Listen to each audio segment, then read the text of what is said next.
Serdecznie pozdrawiam wszystkich widzów w kraju, za granicą. Patrzcie, jakie nasze hale przepiękne są. Zapraszamy turystów wszystkich, nie ino z Polski, bo za granicę. Chyba już pięknych tych hali nie ma, jak tu jest Ruśnowa Polana. No, pozdrawiamy całą Polskę, Warszawę szczególnie, tamte Sejmy, nie Sejmy. Zapraszamy na wycieczkę, a nie tam siedzieć, kłócić się, a tu trzeba przyjechać góry, rozluźnić głowy trochę.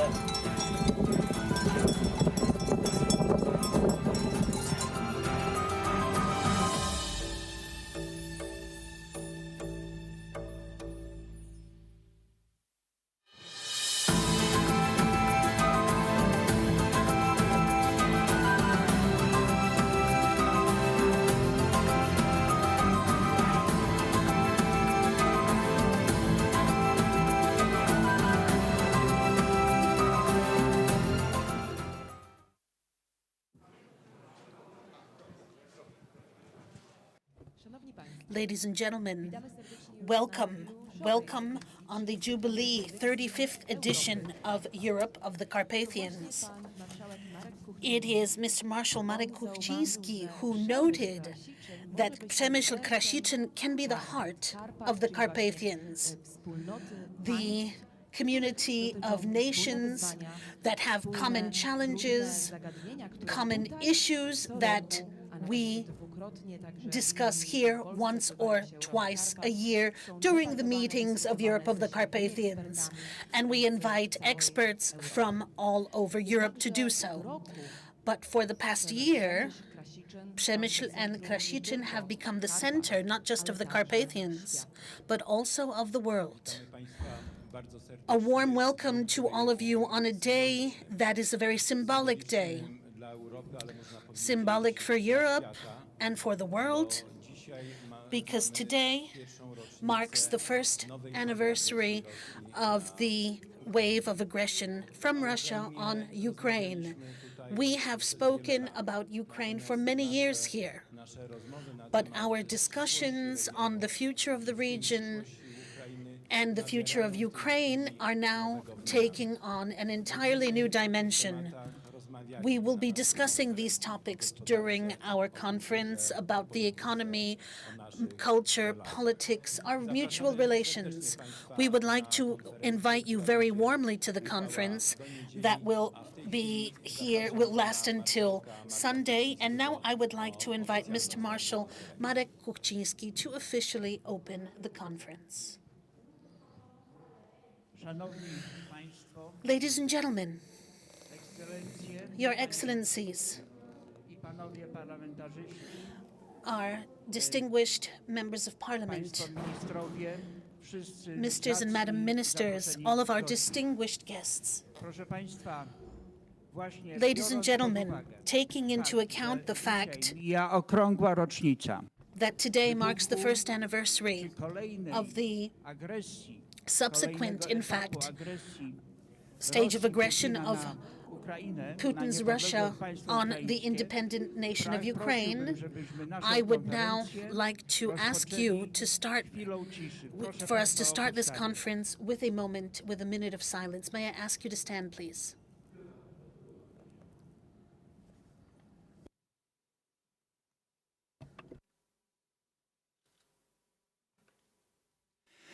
Dziękuję bardzo. Thank you very much. Proszę Państwa, setki tysięcy Ladies and gentlemen, hundreds of thousands of people have lost their lives on the front.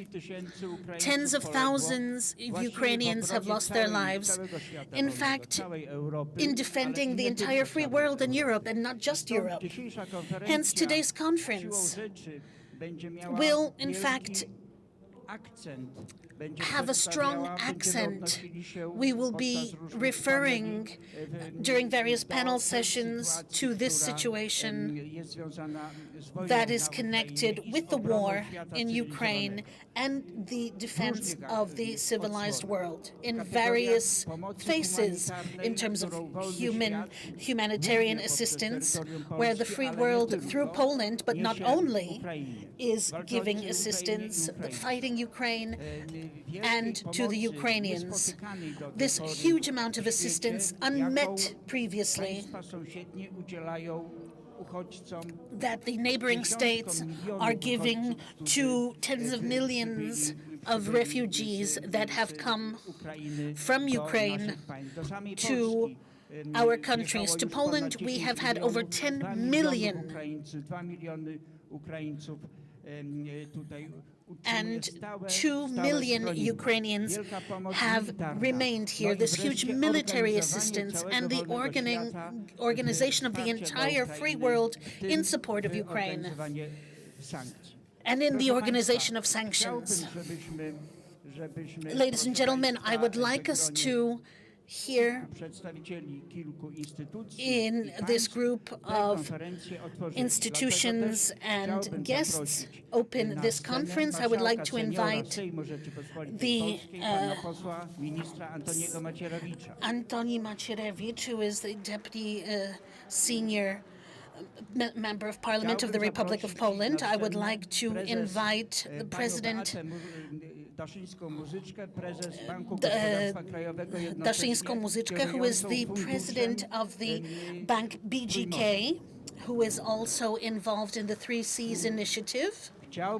I would also like to invite Mr. President of Przemysl, Mr. Wojciech Bakun, who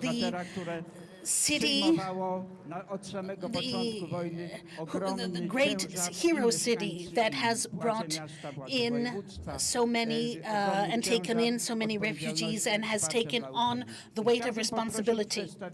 And I would like to invite representatives who have arrived from those co-founding organizers of the Europe of the Carpathians from several years past, Professor Markian Malski from the Lviv University, Ivan Frankiv University in Lviv, and Rector Stefan Pulic from the University of Suceava in Romania. Ladies and gentlemen, the last year has shown that Europe can act together. Together we are strong. Therefore, this has shown what the Carpathians are. Carpathians are strong, they're stable, they show and allow us to look from a broader perspective. We want to take advantage of this diversity and this approach that the Carpathian region gives us. We want to support the policy of development in Central Europe. We want to talk about security. We want to talk about cooperation. We want to act to strengthen the role of Europe of the Carpathians, Central and Eastern Europe, in the entire political order in Europe, political, economic, social, in all areas of our activities. Ladies and gentlemen, we want to support people who live in their own home environments. These are our objectives, and this is what we want to talk about. Today's conference is organized by the Sejm of the Republic of Poland, the Chancellery of the Prime Minister, and other institutions. I would ask Mr. Marshal Senior Antoni Macierewicz to say a few words. Ladies and gentlemen, Mr. Marshall, I would like to thank you for the organization of this conference, this huge effort, and this acquis that you have achieved over these past years. Of course, the Carpathians are stable, they're strong, and they're also the genesis of the basic structure that guarantees security of Europe between the seas, because this is the structure that comes out from your activities, from the activities of the Europe of the Carpathians. And we have seen in the most recent days, Mr. President Biden have said this is the warranty of security of Europe and is a warranty, a guarantee of the independence and integrity and safety of Ukraine. So on behalf of the Sejm, I would like to thank you for this huge effort, for these huge achievements, for this to continue, hoping that today's conference will bring very important achievements, a key that all of us in Poland, as well as in Europe of the Carpathians and the rest of Europe, can take advantage of. Thank you very much. Thank you. Thank you. Ladies and gentlemen, Ms. Beata Daszyńska-Muzyczka represents the Polish Bank GGK, and for many years she has organized one of the most important initiatives connected with development policy from the Baltic states. Our friends from Lithuania, welcome to the Balkans, to the Adriatic Sea. The Three Seas Fund. So we decided that we would ask Madam President to say a few words showing this perspective, very clear perspective. Some people say that Central and Eastern Europe belongs to these three great places of development. Apart from the Asian tigers, the Persian Gulf, we have Central Europe. Ladies and gentlemen, Mr. Marshall, first, congratulations. This is the 35th edition of the Europe of the Carpathians Conference. As you said, Mr. Marshall, from the mountains you can see more. You can see so much more than when you just walk on the ground. So this symbolism of the Carpathians is of significant meaning. It is here that we talk about and we debate about partnership, social, economic, political issues, and the three Seas as a region. Today there is no doubt, especially when the war broke out in Ukraine, how important partnership of this region is. Without the partnership of this region, without the entire initiative, it would be very difficult to help Ukraine, to help rebuild it, and to win. Because this is not a war of Ukraine alone with the regime and the aggression of Putin and Russia. This is a fight for freedom, of freedom and independence, independence of the state. Ukraine is fighting for all of us. The debates that we have with our colleagues, with our friends, Lithuania, Estonia, Latvia, that border directly, in fact, feel the same threat as we do. That's why this partnership and building resilience, economic, social, to such aggression has such strong meaning. Today, we are analyzing how to speed up the building of infrastructure investments in this region. But our analysts are working on the fact in what role we should play in rebuilding Ukraine, what mechanisms we will be able to support Ukraine with, and reports that are prepared, because it's not just Ukraine. In a moment, we'll be talking about Moldova and about Belarus.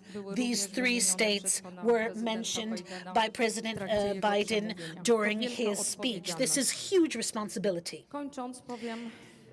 In conclusion, I wanted to say that this is a test for the entire democratic world. a test który pokazuje, that will czy show oczy będą whether the zalane tak eyes naprawdę ropą, will gazem, either be złotem, covered with gold, diamentami, diamonds, kauczukiem, oil, czy innymi caoutchouc, ważnymi or other dla gospodarki important Ale czy commodities, chciwość nad tym but wygra will versus greed wartości, win over walki values, o wolność, the fight for demokrację, o freedom, niezależność? democracy, independence? Jeżeli przegramy z tą If we chciwością, lose with this greed, we will lose the possibility to build a free, independent world, not just for dla us, całych następnych pokoleń. but for future generations to come. Trójmorze i cała The three część seas tutaj, to and jest nasza ogromna this part here, this is our huge responsibility. From the mountains, you can see more. Proszę państwa, pan Ladies and profesor gentlemen, Markian Professor Malski Markian Malski reprezentuje nie tylko represents Uniwersytet not Lwowski just the University of i Lviv kierunek europeistyka, and the European studies który otwiera czy pomaga that nam opens or helps we us wsparciu Ukrainy in na supporting drodze do Unii Ukraine Europejskiej, a to the był przede wszystkim Ukraine's path to the także European ambasadorem Union. Ukrainy w Polsce, He was a also od Ukraine's kilkunastu ambassador to lat Poland, and razem for the past years we współpracujemy, cooperate właściwie together. współtworzymy We, in konferencję fact, Europa co-create Karpat. the Dlatego też Conference Europe of the poprosiłem Carpathians. pana Therefore, I profesora asked Mr. o Professor kilka słów to na say a otwarcie few words of obecnego introduction. Dziękuję, panie Thank you very much. Thank you, Mr. Marshall. Szanowni panowie marszałkowie, Mr. Marshall's representatives of the Polish Parliament, przedstawiciele Korpusu Dyplomatycznego, all representatives of the diplomatic corps, the honorary consul of Ukraine. I am honored to be able to participate in this subsequent meeting. This conference, Europe of the Carpathian, is a very famous conference all over the world. Today, Mr. Marshall has already said that we have a very difficult, bloody anniversary of the aggression on Ukraine a year ago. przed atakiem rosyjskim. A day before the Russian attack, the president of Poland visited Kiev, showing Poland's support to help Ukraine. Today, in this very, very difficult anniversary, the Prime Minister is in Kiev. So together with Poland, we are fighting against our common enemy. We're fighting not only for independence and freedom of Ukraine, we're also fighting for our lifestyle, our democracy, our freedom, our common lives in New Europe. We are in Ukraine convinced that together with Poland, we are creating a new political landscape. My tutaj z tej Europy Here centralnej in niesiemy Central swoje Europe, wartości we bring in do our values starej and carry them Europy. to old Europe. Symbolicznie, że tutaj w Polsce, Symbolically, w Warszawie, here in Poland, in każdy Warsaw, dzień each decyduje o day przyszłości decides naszych about the future of our Wizyty lands. prezydenta The Bidena visit jeszcze raz of President podkreślili, Biden że once again jesteśmy emphasized razem that w we are naszym together wspólnym in this starciu przeciwko common wrogom. fight against Mamy the nadzieję, enemy. że w ciągu tych naszych dyskusji And I na hope that in konferencji our jeszcze raz discussions podkreślimy, today, że we will nasze emphasize wspólne, nasze that braterstwo broni, our Polska, brotherhood Ukraina dzisiaj tworzy nowe, creates realne a new sytuacje w Europie. real situation in Europe. Thank you very much for your invitation, for participating in this conference, ladies and gentlemen. Mr. Marshall, this is not just a political, Właśnie to jest practical konferencja conference. intelektualna. This is an intellectual Odrędzamy tutaj conference. nasz duch We Europy Środkowej give i razem our spirit a tworzymy rebirth in nową Europe, and we are creating a new Dziękuję bardzo. future. Ladies and gentlemen, Proszę thank you. państwa, Thank you. I taki nasz jest cel, And this żeby is our praktycy objective rozmawiali z for teoretykami, practitioners żeby to talk to władza theoretics, ustawodawcza for spotkała się the z legislative wykonawczą i branch to meet with the przedstawicielami, executive branch and różnych representatives of ośrodków, various instytucji, institutions które wypełniają cały obszar naszego that życia publicznego. Także fill z out our daily osobami, lives, as well as które persons żyją na co who dzień z dala live od polityki, far które away from mają politics on a całkiem daily basis rozsądne, and have racjonalne a rather spojrzenie na świat, rational ale approach to the zapraszamy world. przede wszystkim tych, którzy chcą myśleć porządnie, And we chcą invite działać those who porządnie, want to chcą work well, think well, wspierać nas who want to w dobrym support działaniach us na rzecz in our good współpracy. actions Chciałbym for teraz cooperation. poprosić Now I would like kilka to słów ask pana, profesora Professor Stefana Puriczego, Stefan rektora Puric, Uniwersytetu w rector Suczawie, of który the jest University of założycieli Suceava, who Kolegium is one of Carpathicum, the a więc form founders współpracy of w tym Collegium obszarze Carpathicum, edukacyjnym. so Panie this profesorze, area of cooperation in education. Ladies and gentlemen, I will speak in Ukrainian. Звичайно, що міжнародні відносини між державами є дуже важливими. І ми це бачили на днях, коли спостерігали за тим, що було в Варшаві. Але дуже важливими є міжлюдські відносини, наші спільноти. І колегіум Карпатікум є And Warsaw, and how important international relations are, and how important relations between citizens are. Collegium Carpathium is to bring together cooperation within the academic institutions, countries, region of the Carpathians. The university in Suceava is one of the founders, one of the initiators of this foundation, and we have to emphasize the far-reaching perspective, strategic approach that the University of Warsaw has shown founding this institution, and thanks to it we are able to do a lot to cooperate in these academic communities in 6 countries of the Carpathian area for the good of our states and our regions, so that our lives would be better and better. And also within this cooperation, we have shown that the academic communities take a position in the avant-garde in times in these difficult times. The university in Suceava was one of the first institutions that granted assistance to Ukrainians that came to Romania. There were about 3 million refugees. The University in Suceava was one of the first that granted assistance. And I think that the Carpathian region can be an example to the rest of the world, and does so. Wojciech Bakun, the president of the city of Przemysl, a symbolic city. In fact, a year ago, nobody thought that the residents of Przemysl so spontaneously and so openly, with solidarity, would react and take in refugees from Ukraine into their homes. Mr. President, Mr. Mayor, on behalf of this conference, I would like to thank you to all the residents of Przemysl for all this solidarity that has been unmet until now in the civilized world. Thank you.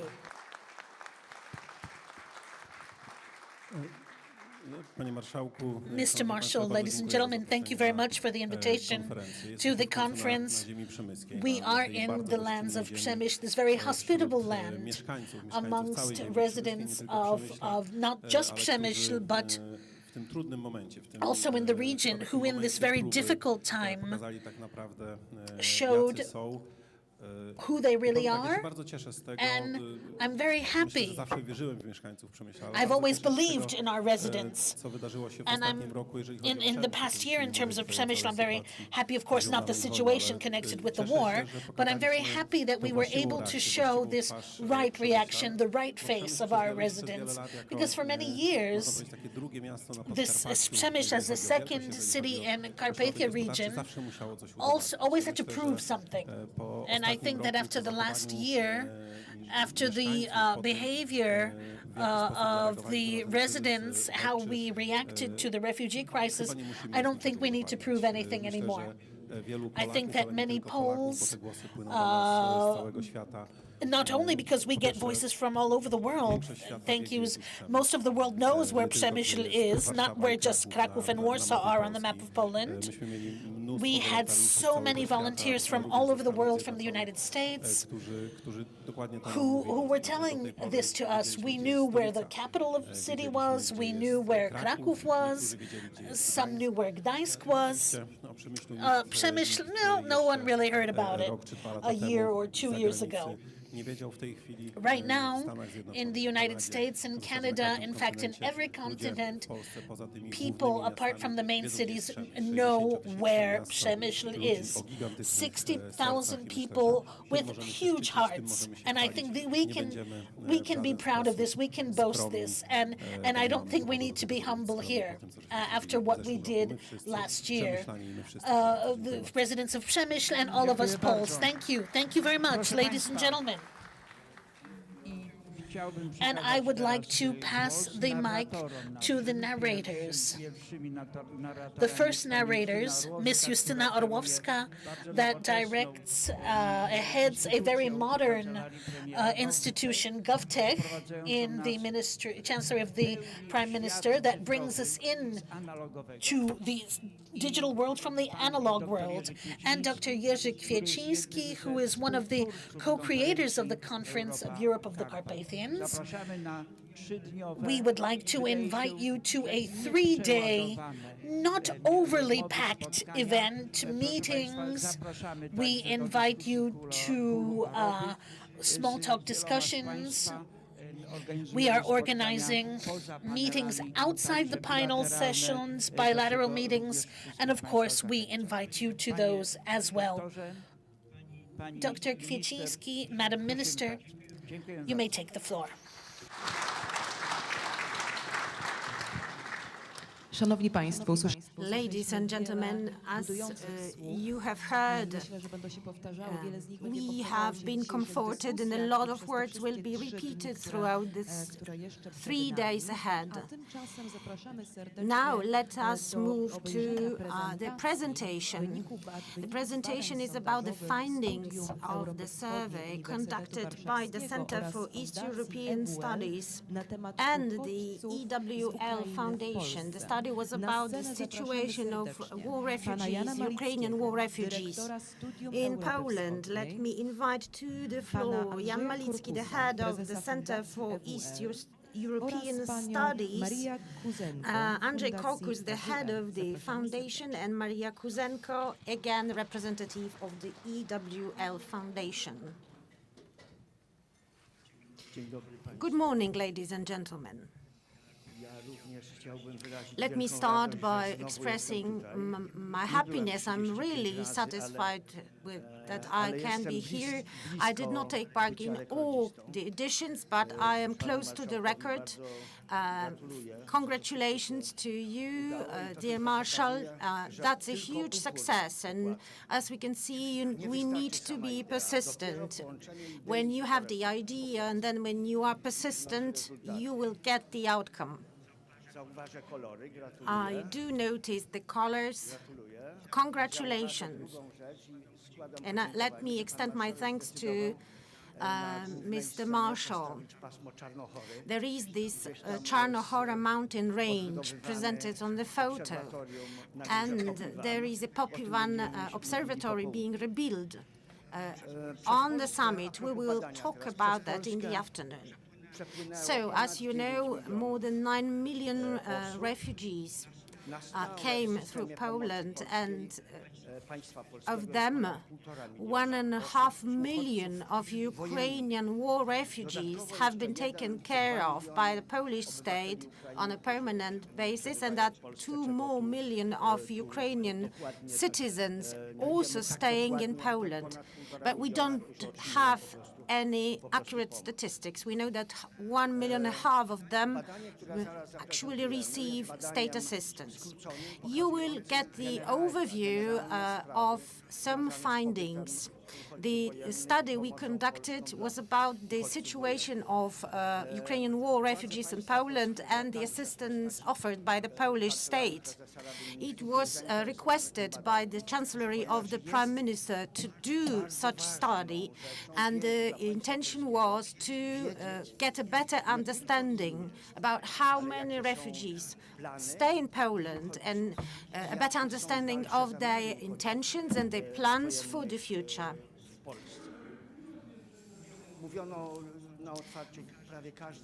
Each of the opening speakers mentioned how Poles behaved and how they welcomed Ukrainian refugees. Yes, it was indeed an exceptional behavior, and I do feel very patriotic.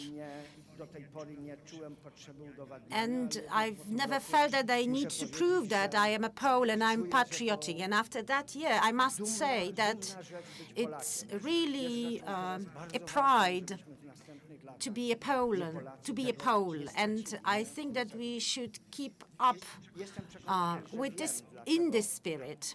I do believe that I know why Poles behaved like that, and I had to explain it several times to a lot of foreigners. I will not now get into details. It deserves a separate round table. So, to the point, the EWL Foundation, a huge institution which before the war dealt with the migration, economic migration, helped us to conduct 8 surveys. Together, we have launched a partnership, and for me personally, an academic is a true perfect example of the cooperation between the university community and the business community. Before the war, I thought that I was just a jewel, a university jewel in the action of the foundation. And after the war, I simply saw the human face of the EWL. The EWL organized the evacuation of its staff from Ukraine and across Poland, and in the region and in Ukraine, the foundation has organized assistance with great success. So since the 24th of February, we've done 4 studies on war refugees and 13 studies in total. And so it's 13, and I hope it will bring in some luck. It's a summary study. We wanted to see some general tendencies and patterns. Just 1 year after the outbreak of the war. What were the topics of our study? Well, let me move on to our specialists. They will give you some more in-depth view on that. Thank you very much for giving me the floor. The presentation will be displayed on the screen. We've been active as a foundation since 2007, and we helped more than 150,000 people to find a job or a place to live. People from 28 countries, from 5 continents, and we actually helped to find the jobs among 1.6 thousand employers across the EU member states. These were basically Ukrainians. However, last year we helped 32,000 people, including 13,000 refugees, and in 2023 more than 60,000 people could find a job thanks to our action. On the anniversary of the outbreak of the war, let me mention and come back to what Professor has just said. We organized the evacuation of more than 1.3 thousand people during the first 3 weeks of the war. We started with our own staff, and that's how it came to life, and then refugees came to our branches. More than 120 transports with humanitarian supplies were provided. Actually, only 6 hours were needed to organize the first convoy. We also organized the information point together with the governor of the Mazovian region. Here you see another example of initiative located at the Western Railway Station in Warsaw, a mother and child information point which provided assistance to 70,000 mother and children, and the information point is active since the beginning of the war, and it's still there. And more than 6,000 mothers are under our care. Here you see our research products. All of them are downloadable at our website. odwołujemy. Te raporty są tutaj And na you also sali obok, can także take the paper version, add the entry into the conference room. też będziemy to And we are available for you if you have any questions. w raporcie. And the No i teraz tak, specific przechodzimy data bezpośrednio do raportu. are Są dane, które included państwo in znają. those Mamy reports. 1,5 So, miliona 1.5 million of uchodźców, war którzy są na dłużej w refugees naszym kraju. staying now Z in tego Poland, seeking niesamowity refuge sukces in Poland, nas and in wszystkich. 900 outstanding tysięcy z nich success, podjęło pracę, znalazło pracę, znalazło 90,000 zachód of z them, głową. To jest, sorry, tak jak już wcześniej 900,000 of them found the job and a place to live no to in Poland. And that's an unprecedented success of Poland. tutaj w następnym slajdzie The pokazujemy, jak next to się slide przedstawia will na give you some tle details całego, można powiedzieć, całej Unii about Europejskiej. the Widzimy, że to jest EU as a whole. 1,5 miliona It's ludzi, czy to jest 1 million and a prawie 2 half razy więcej, of od individuals. na przykład, So Niemiec, compare that to dużo the większego kraju, figures of a to Germany, jest a prawie much tyle, larger co country than reszta Poland, krajów, and it Unii equals the Europejskiej, total tam bez of Białorusi, bez Rosji, no i all bez, other bez EU Czech, member states Rumunii i Niemiec. without Tak, the czyli Czech niesamowity Republic, sukces. Romania, and Kolejny Germany, slajd to and jest yet another to, z jakim success. nastawieniem przybywali do nas What was the attitude uchodźcy. of the Widzimy, war że, refugees? 63%, czyli bardzo 63%, dużo so a chciało lot of them podjąć simply pracę, wanted to get a job in nie przyjechało Poland, tutaj and they czekać, just czy didn't want to właśnie stay korzystać z jakichś, for the time of the socjalnych, conflict po or prostu chciało get od razu some stanąć na social nogi support. i, No, they just wanted zarabiać pieniądze, utrzymywać swoje to rodziny, be też empowered, swoją gospodarkę.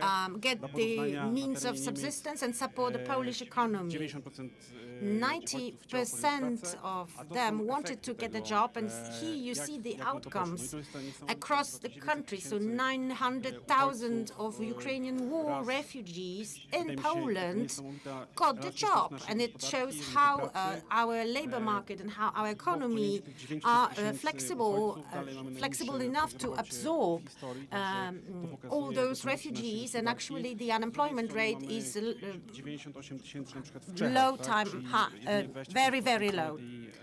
liczby uchodźców, którzy tam trafili. No i 140 So tysięcy, na terenie 140,000 Niemiec, of refugees found the job in Germany, and look at the figures for Romania and the Czech Republic, and you will see the difference. Szanowni Państwo, tutaj Here you see, mówiąc dalej o portrecie, tylko nam się prezentacja nie przyłącza. unfortunately, I cannot move to the next slide. I'm sorry. Yes, it worked. Profil So the respondenta, profile of our 30, respondent. Jeżeli mówimy o tym, kto przyjeżdżał, Who actually came głównie to są to Poland? Well, they were zresztą in oczywiste, majority tak, że women. That's 94% self-evident. wspólnie ze swoimi 94% of dziećmi. refugees were women together with children.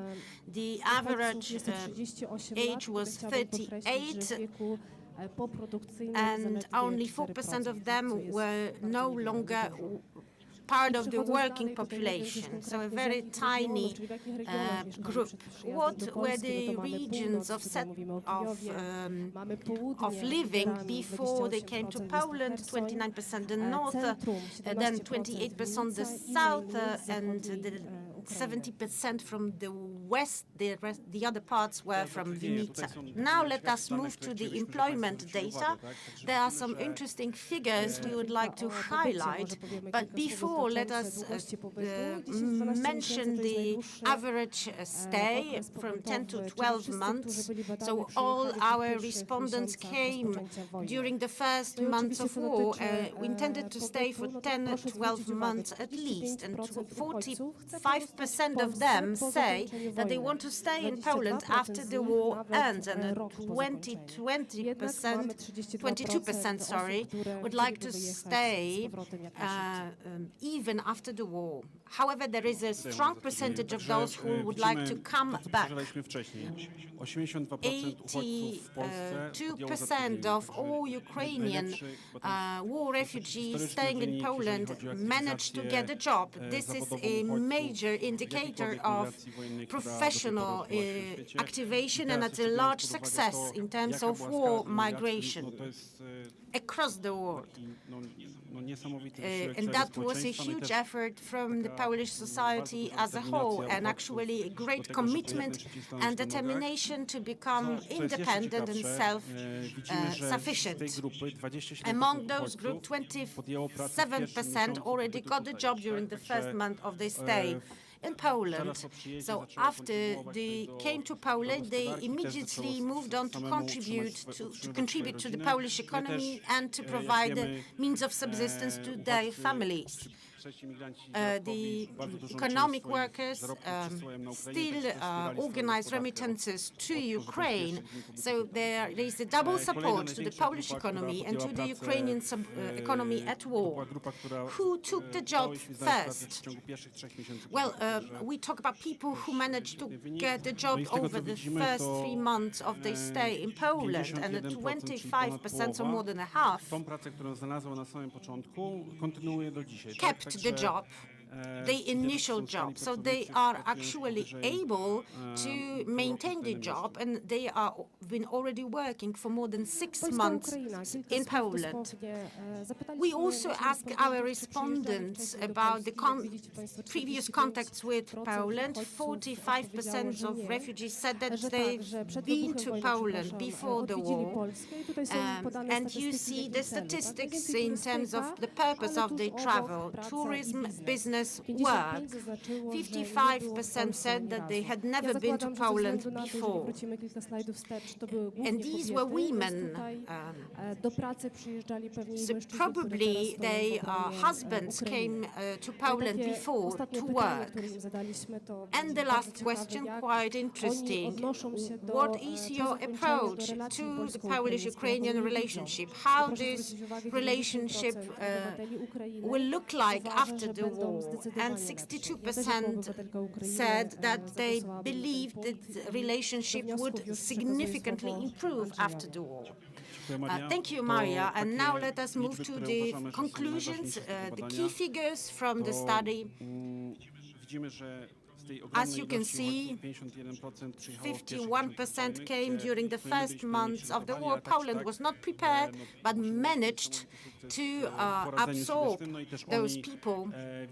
And during the first months of stay in Poland, refugees also managed to get a job, to become independent. Next, 45% of refugees had visited Poland before the war.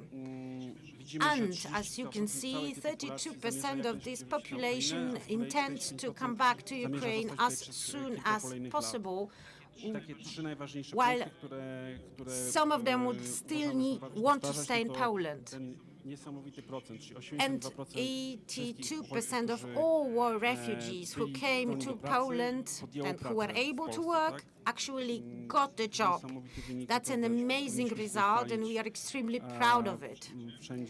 And we talk about it everywhere, and 25% got the job during their first month of stay in Poland. And as you can see, this is a major capital that has been built between our two respective countries, and Ukrainians believe that this will contribute to the consolidation of our bilateral relations after the war. Thank you very much, ladies and gentlemen. As you can see in this summary study, we really had in mind a number of topics, a number of themes, which for us were a key to better understand the situation of Ukrainian refugees in Poland after a year. The questions of stay, the job and employment. Well, you see that some myths have been dispelled.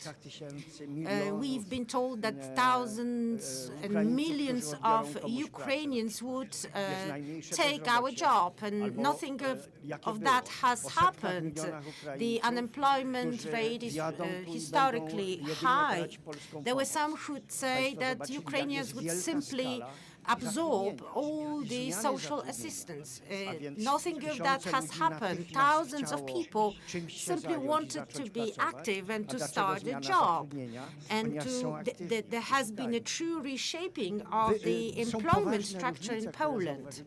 We've noticed some discrepancies, major discrepancies in the findings before the war and after the war. Before the war, we had mainly economic workers foreigners coming from the Western Ukraine, generally speaking. Right now, we have people coming from the central, eastern, and southern Ukraine. Then there was a question of language skills. They didn't speak Polish. They don't speak Polish, but they do speak quite a solid English. They've got quite good English language speaking skills. Now, based on those findings and results, we can answer your questions. I don't know if there are any questions right now. We can take them immediately. And the folders in English, Ukrainian, Polish have been included in your conference package. And you can go there, check all the details. And the three of us and the representatives of the EWL Foundation, together with a press officer, they are available to answer any of your questions. I don't know if you have any questions, if there are any questions in the room regarding the survey. If not, let me do a short sum up of our presentation.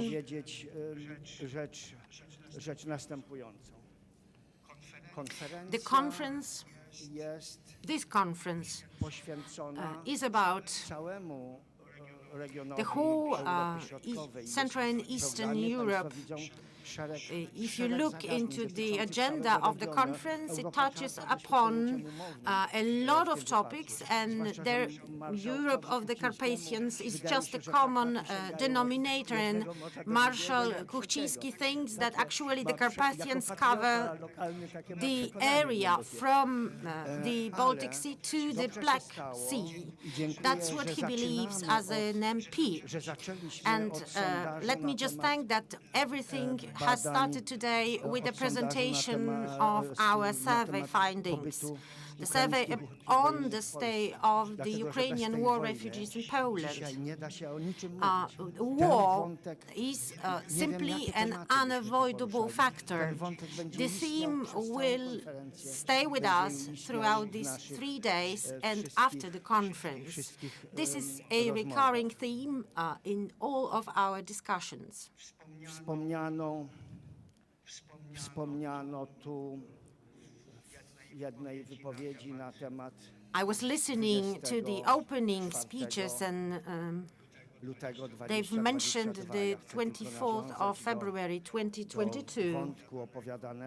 And indeed, yesterday the Polish ambassador and today the President of the Republic of Poland mentioned that the threat was actually palpable on the 23rd of February. And just ahead of war, there was a very heartfelt meeting between the President Zelensky and the President Duda.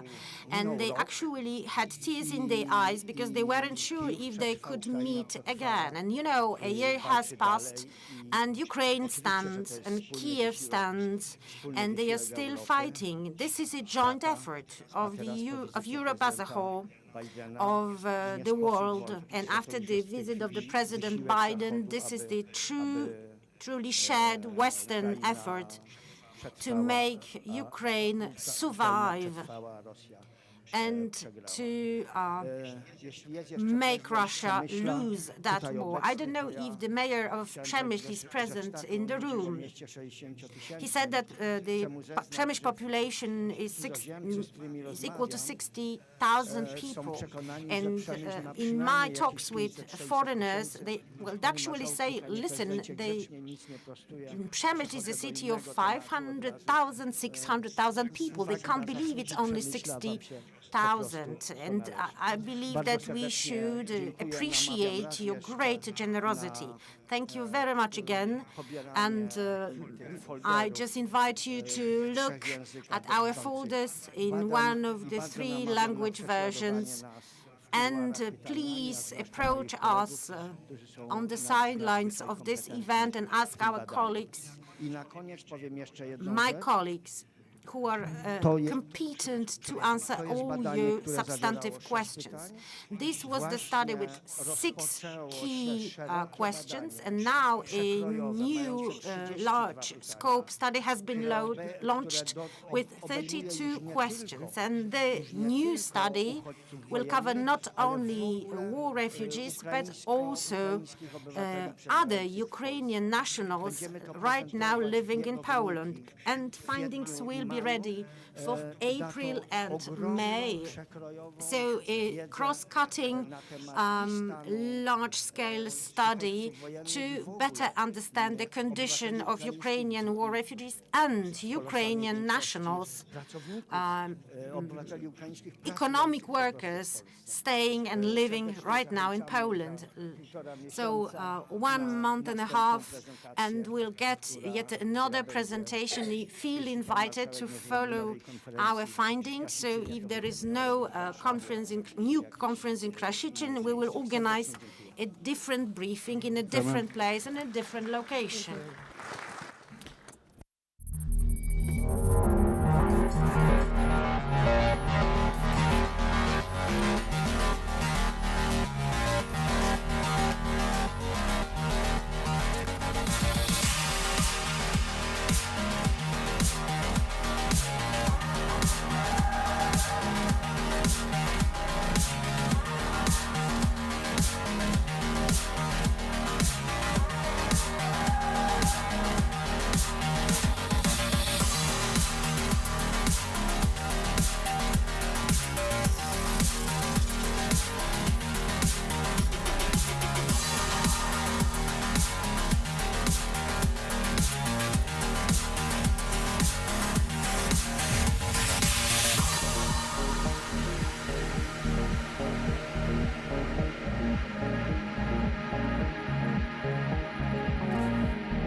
Szanowni Państwo, zaraz zaczynamy pierwszy panel. Prosimy już panelistów o zajmowanie miejsc.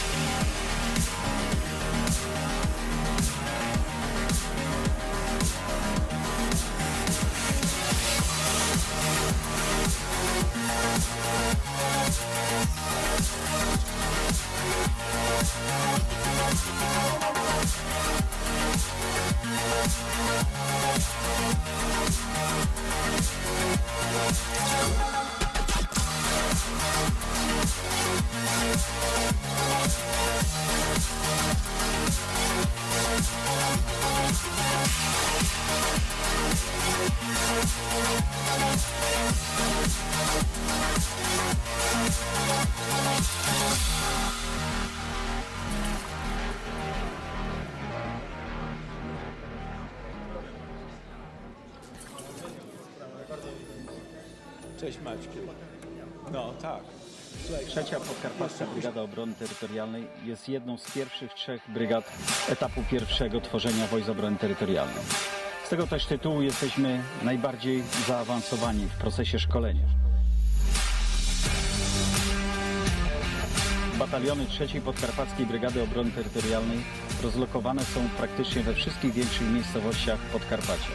Dzięki temu jesteśmy w stanie wspierać nasze lokalne społeczności, ale również szkolimy się w stałych rejonach odpowiedzialności batalionu.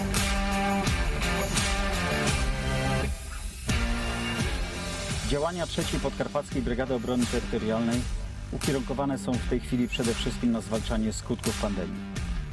Nasz tygodniowy wysiłek to ponad 1500 żołnierzy zaangażowanych w działania w szpitalach, placówkach medycznych. Ramię w ramię z policjantami weryfikuje przestrzeganie kwarantanny. Oddajemy krew.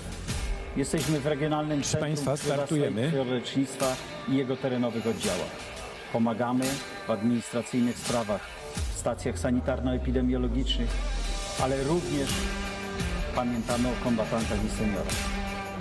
Dowozimy ich do punktów szczepień, dostarczamy im obiady, lekarstwa, czy dowozimy do placówek medycznych. Trzecia Podkarpacka Brygada Obrony Terytorialnej jest zawsze tam, gdzie potrzeba. Wspieramy nasze lokalne społeczności. Dbamy o naszą małą podkarpacką ojczyznę.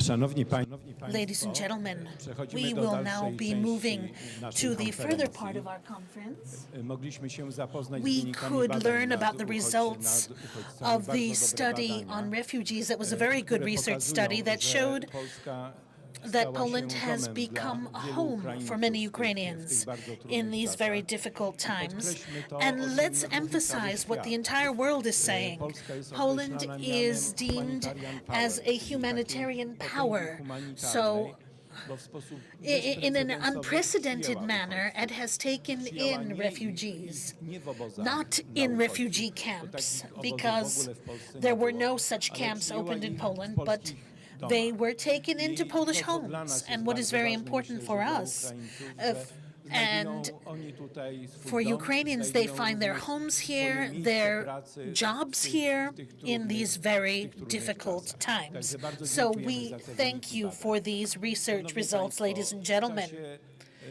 tych 3 dni będziemy During these mówili 3 o days, we will be bardzo talking wielu about a kwestiach. lot of Będziemy mówili o issues about bezpieczeństwie, security, o about kulturze. culture. Będziemy również We will mówili be o wsparciu talking dla about Ukrainy, support for również o Ukraine perspektywach na and odbudowę perspectives Ukrainy for po wojnie. rebuilding Ukraine Będziemy after the mówili o war, edukacji, about ale również education, o dyplomacji and parlamentarnej about i parliamentarian Zaczynamy w tej diplomacy. chwili pierwszy panel, który And we will będzie now begin poświęcony the first panel bezpieczeństwu. devoted to Jeszcze parę lat security. temu Several years nikt nie ago, przypuszczał, no że, one że expected kwestia that the issue of bezpieczeństwa security będzie problemem will be an międzynarodowym international na tak dużą issue on such a skalę huge i że w scale, ogóle o bezpieczeństwie and that we będziemy will be talking rozmawiali about w security in Europie. Europe at all. W tej chwili mamy do czynienia And right now, z we największą are dealing with the agresją with the zbrojną, z largest walkami aggression od czasów II and wojny fights światowej, and i battles które to from walki World War trwają II, na and Ukrainie, these za battles naszą wschodnią are taking place in granicą. Ukraine across our Kwestia eastern border. The issue of bezpieczeństwa security stała się has tematem become numer topic jeden number w one rozmowach na in całym discussions świecie. all over the I world, nieprzypadkowo and in prezydent Stanów Zjednoczonych President Joe Biden odwiedził came Polskę to i Ukrainę, Poland w ostatnich dniach. in the last Jest to few w tej days. chwili temat najważniejszy na naszej And this is the most konferencji. important topic, I security, bardzo bym during chciał our prosić conference, and pana I would like to Przemysława ask Żurawskiego Przemysław Welgrajewskiego Żurawski-Welgrajewski o poprowadzenie to pierwszego lead panelu. the first I proszę panel, jednocześnie and również o also I would powitanie like us bardzo to dobrych welcome ekspertów zaproszonych very do tego good naszego experts who panelu. were invited to this Pana panel. ministra Minister Pawła Paweł Jabłońskiego, Jabłoński, pana ministra Minister Piotra Piotr Naimski, pana Markiana Mr. Markian Malskiego, Malski, pana Mr. Władimir Ponomariowa Ponomariow, i and pana Józefa Majchraka. Mr. Józef Bardzo serdecznie Majchrak. witamy. Ladies and Oj, przepraszam. Oh, i pana apologies, ministra, and Mr. pana, Minister, seniora Antoniego Macierewicza. Senior Antoni Macierewicz. I poproszę So o I would like to poprowadzenie ask panelu przez pana Przemysława Mr. Przemysław Żurawski-Welgrajewski to lead the panel. Ladies and gentlemen, I feel very distinguished that it is my honor to lead this panel with such outstanding panelists. They were already introduced, so I'm not going to use more time to introduce those who are well known. And with your permission, I will move to the topic of this panel, Central Europe in the International Security Architecture. And I think it will be purposeful if I ask Mr. Minister Antoni Macierewicz to first take the floor, who is not just Marshal Senior, but is also the Minister of Defense who initiated the current reform of the Polish military, and he was the political promoter of the territorial defense, and that proved the purposefulness of its existence. Mr. Minister.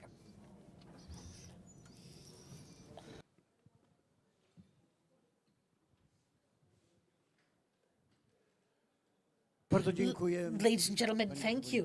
Panie ministrze, bardzo dziękuję Mr. państwu Chairman, Mr. Minister, za thank you możliwość- for this opportunity za możliwość to refleksji share my nad reflection sytuacją on the issue bezpieczeństwa of security Europy Środkowej i rolą Europy and the Środkowej role of Central and w Eastern strukturze Europe in the bezpieczeństwa security zarówno architecture europejskiego, jak in i Europe and the euroatlantyckiego, bo tak trzeba Euro-Atlantic na to spojrzeć. structure, because this is the perspective we need to take. Jak wiadomo, Europa Środkowa jest Central Europe, as we morzem, know, or the trójmorzem, Three Seas, or the jest Intermarium, ideą, is an która idea powstała jeszcze w latach that 30., ale was była created in the kontynuowana 1930s and was przez continued państwa zaatakowane by przez Niemcy, countries that were invaded by Germany Rosję w and czasie Russia II during wojny the światowej Second World War, przez rządy emigracyjne. by these Ale governments oczywiście, in a także exile and w okresie okupacji during the sowieckiej. Soviet Ale occupation. oczywiście rzeczywistą genezą And the genesis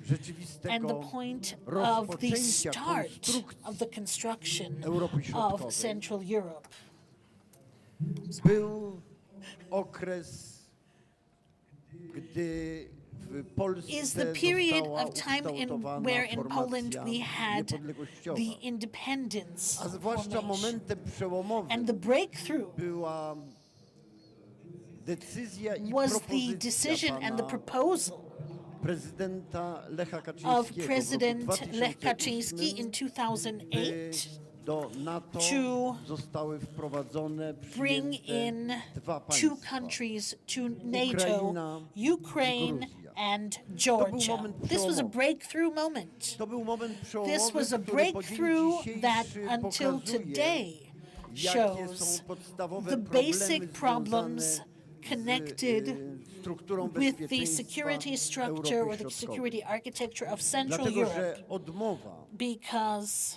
przyjęcia Ukrainy i Gruzji została not bringing in Ukraine and zrealizowana Georgia na skutek presji was carried out as a result of the niemieckiej i francuskiej. pressure brought on by the Germans and the French. Propozycja pana The prezydenta proposal of Kaczyńskiego President została odrzucona. Kaczynski was Dzisiaj, refused, W was rocznicę dismissed. tego, And today, on tej the drugiej anniversary of fazy the second najbardziej phase brutalnej i of the zbrodniczej most brutal ataku attack Federacji of the Russian Rosyjskiej Federation na on Ukrainę, Ukraine, trzeba jasno powiedzieć, we need to say loud and clear że gdyby wówczas that if then Ukraina została Ukraine przyjęta were admitted NATO, to NATO, tej wojny by there nie would be było. no war. Tych zbrodni by There nie would be było. no crimes. Tego There would be wyniszczenia no devastation Ukrainy by of nie było. Ukraine. Tego ludobójstwa by The nie było. genocide of Ukrainians would not be taking place.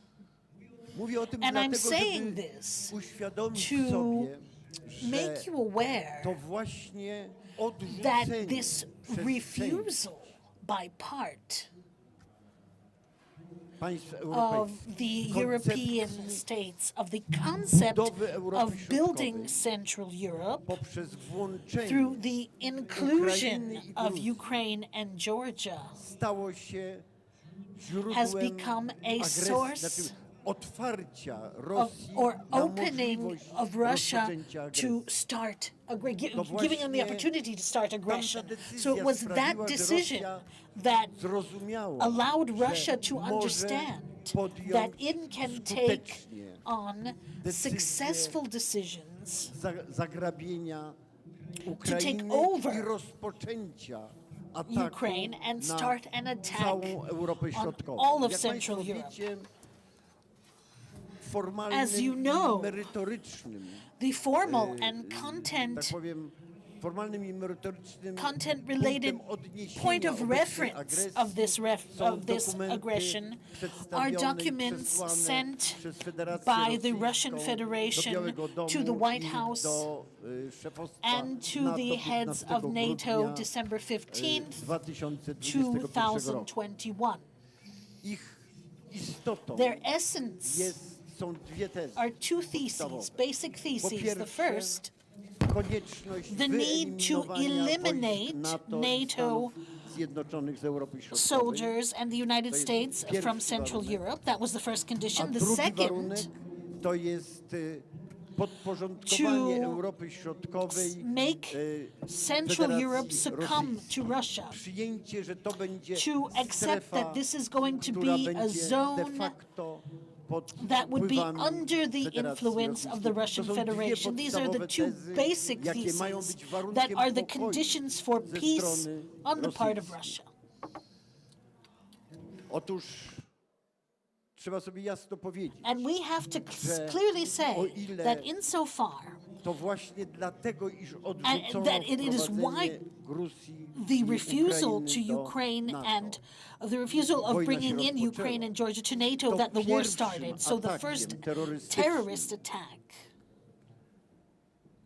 na państwa on NATO the NATO states była zbrodnia smoleńska. was the Było Smoleńsk. zamordowanie polskiej elity, Was the murdering w tym of przede Polish wszystkim elites, właśnie pana prezydenta Kaczyńskiego, including czyli first and człowieka, foremost jak trafnie President Lech ostatnio Kaczyński. Pan prezydent Juszczenko When relacjonował President swoje z Juszczenko nim rozmowy, mentioned his talks przez with him cały for czas the swojej duration of his term in office, pracował nad he was working to zorganizowaniem organize Europy a Central Środkowej Europe, właśnie po to, in fact, żeby to bronić przed defend potencjalnym against atakiem a potential rosyjskim. attack on the part of To była Russia. jego główna This was idea, his main to był jego idea, główny this was his wysiłek main polityczny political i effort. to było coś, co Rosjanie And this was something that the postrzegali jako Russians główne deemed as the zagrożenie. main threat. Dlatego pierwszym Therefore, atakiem the first terrorist terrorystycznym było attack właśnie zamordowanie murdering polskiej elity na the czele Polish z panem elite. prezydentem Kaczyńskim. First and foremost with President Lech Kaczyński. Kluczowym momentem The key obronnym, moment który był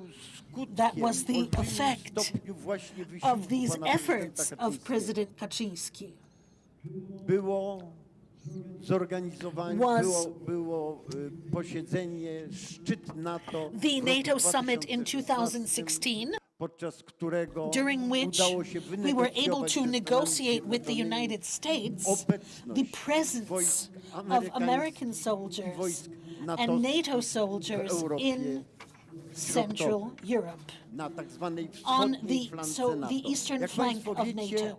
była to This was a decyzja, decision która została that przez was Rosjan treated traktowana by jako Russians złamanie pewnego as porozumienia the breaking w of roku an agreement 1997 from roku, 1997, zakładając, że państwa assuming Europy that the Środkowej countries mogą of należeć Central do and NATO, Eastern Europe can ale be nie part of mogą na NATO, tym obszarze but they stacjonować cannot trwale stay, wojska they cannot amerykańskie i wojska station permanently soldiers there.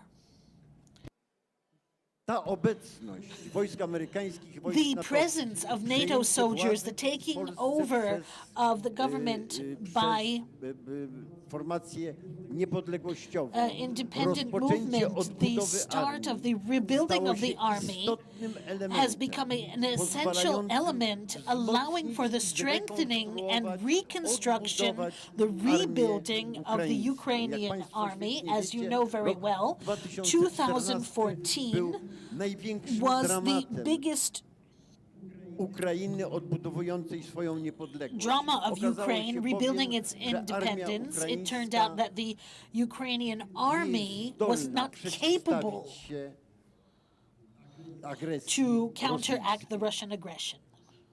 To wymagało This required dokonania bardzo głębokich zmian, making zarówno w very, wymiarze very deep changes, not zbrojeniowym, just in jak i armament, w wymiarze as well as the construction armii i systemu of the obrony, army and obrony the Ukrainy. Ukrainian To defense by było system. This would be niemożliwe impossible bez without the obecności presence wojsk of amerykańskich American i wojsk soldiers and natowskich NATO na styku soldiers bezpośrednim z on the Ukrainą, cusp bo to właśnie of Ukraine, because it is the Stanów support of the Zjednoczonych, United ale także States wsparcie and also Polski. Poland, Między amongst innymi others. właśnie modelu wojsk The obrony model terytorialnej, of these który stał territorial się defense jednym z governments that has istotniejszych become one of the most elementów significant skutecznej elements obrony of this Ukrainy po roku 2014. effective Wtedy, gdy defense zaczęła of się Ukraine in agresja 2014 when rok the temu. aggression To started a właśnie year ago.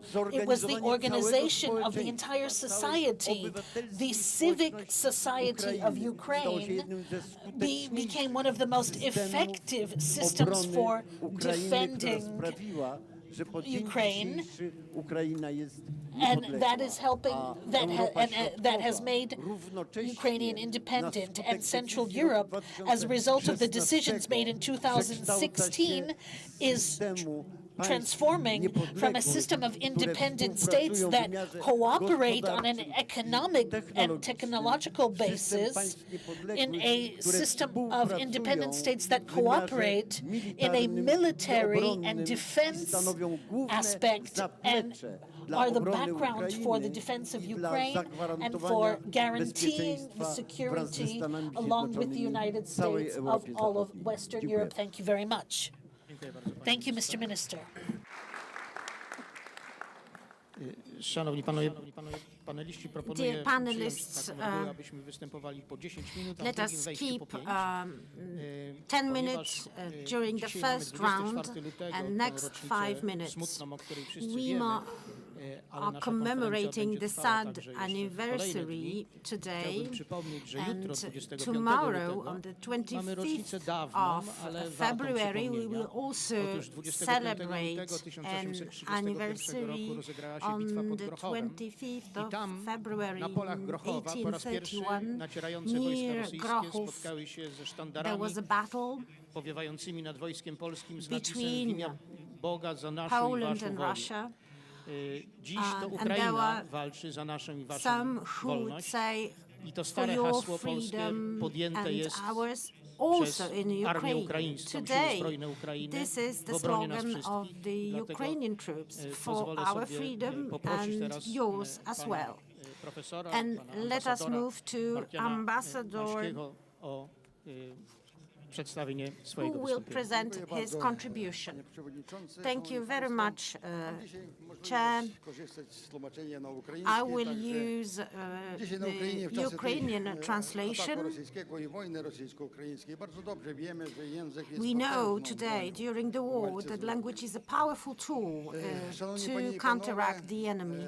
Тема сьогоднішньої нашої панелі надзвичайно важлива. We have an extremely important topic. We have chosen an extremely important topic for the panel, the violent aggression of Russia against the sovereign Ukraine is underway. And I fully share the beliefs of a minister who has right now who has simply presented the reshuffling and revamping of the world order. Unexpectedly, this war has forced us to ask some fundamental questions about the international architecture. More and more often, we tend to say that the world order, as we know it, has been subject to some fundamental changes.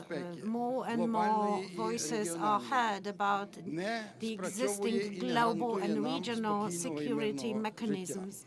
And actually, these mechanisms do not fully work, are not fully effective, at least effective enough to provide us with a safe life. And there is a sort of an anarchy being instilled in the international relations.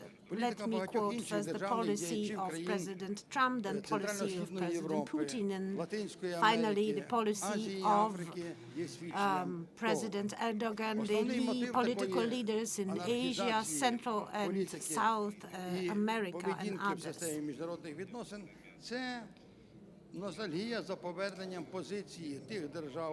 It's actually a return to some well-known old positions with imperialistic positions.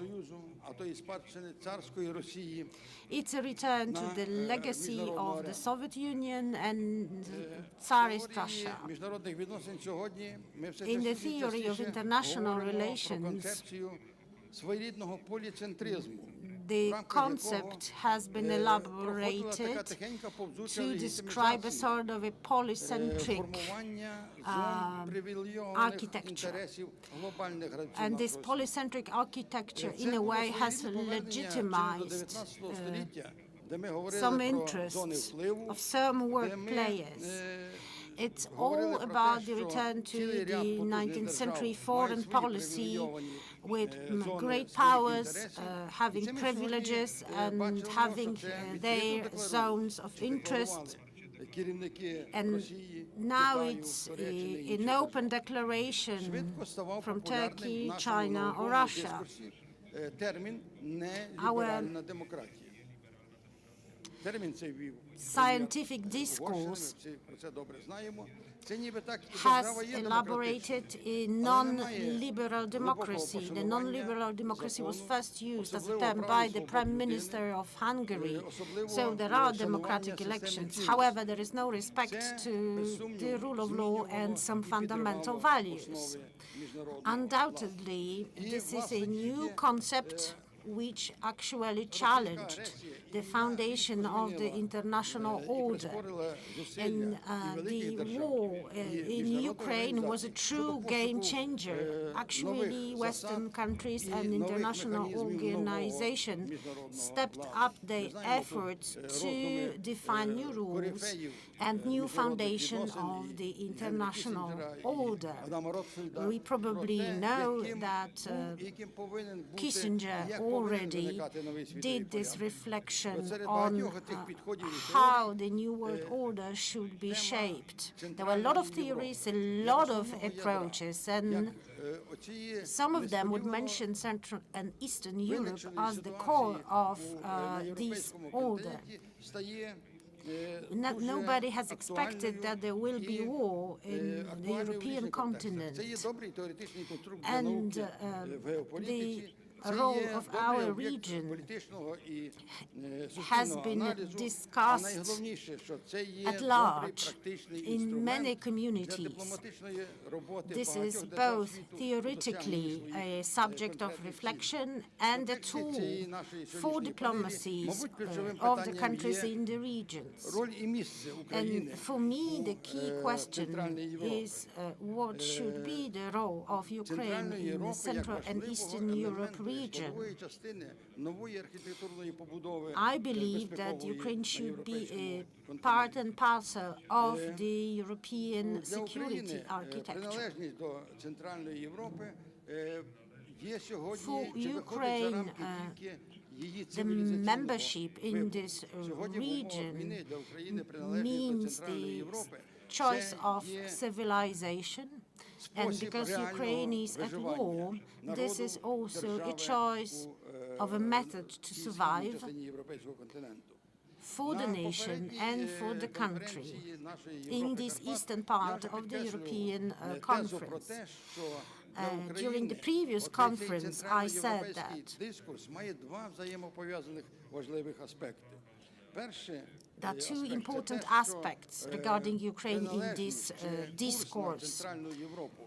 First of all, the membership and the orientation to the Central and Eastern Europe creates a major chance to convince everybody that Ukraine is a European nation and belongs to the European civilization and respects and complies with all values and all rights.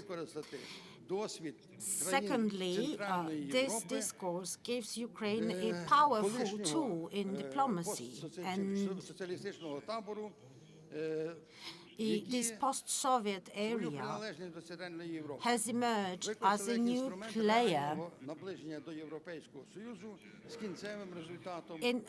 Right now, Ukraine has chosen to take a European path.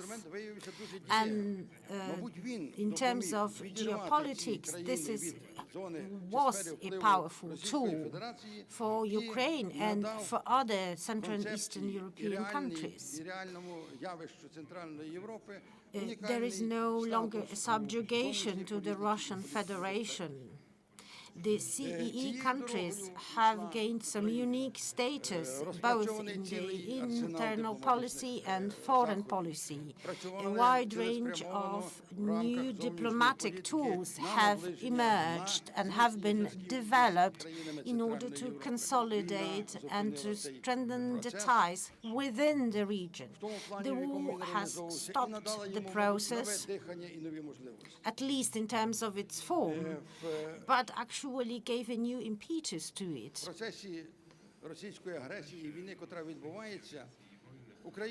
The Russian aggression and Russian war forced Ukraine to take new steps. Ukraine is now in the process of reform and is taking major steps in order to strengthen its ties with the CEE countries. I believe that we should rely on the effective mechanisms which are already in place in order to enhance Ukraine's integration within the region and to help Ukraine to make its dream come true, I mean the EU membership. So the Eastern Partnership, the Europe of the Carpathians, the Three Seas Initiative, the Visegrad Group, the Triangle of Lublin, the trialogue Poland, Romania, Turkey, and the Defense Alliance, Poland, UK, Ukraine, right now, making of Poland the major key hub to relay military, economic and humanitarian assistance to Ukraine. This alliance is a case in point because it gives a new meaning to countries, to participating countries. The UK can strengthen its role on the NATO eastern flank and in a way pushing away Berlin and Paris from their active presence in the region. Then it gives Poland the opportunity to provide huge military support to Ukraine and to upgrade and modernize and develop its own military. So the Russian aggression has been changing the landscape, the general setup of the European security, but also is a sort of encouragement and invitation to remodel European security. A number of conferences and platforms have been organized. It was Munich Security Conference and Davos Conference. Indeed, the Munich Conference is a major platform. Anyway, it is hard to imagine today an effective security architecture in Europe without Ukrainian contribution, without Ukrainian participating in the process. Ukraine has clearly showed and proven to Europe, to the US, that actually this war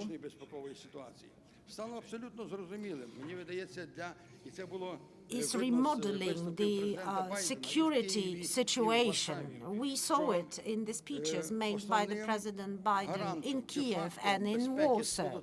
The key factor for US security, the key factor in the US security is the peace in Europe. Europe is a guarantee for global security, for the security of the US, probably not that important as the peace situation in Afghanistan or Iran, but it still counts. And we do need unity, the unity that we've been seeing right now. And look at the reality of this Russian-Ukrainian war. Actually, the reality is that new approaches have been developed. Some concepts have been abandoned. Think about the concepts put forward by Macron, the autonomy and the strategy of Europe. Macron wanted Europe to be a powerful military player. It wanted Europe to be self-sufficient in a military way. And today it has changed. And today Ukraine has become a major player for the region. The position of Ukraine is clear.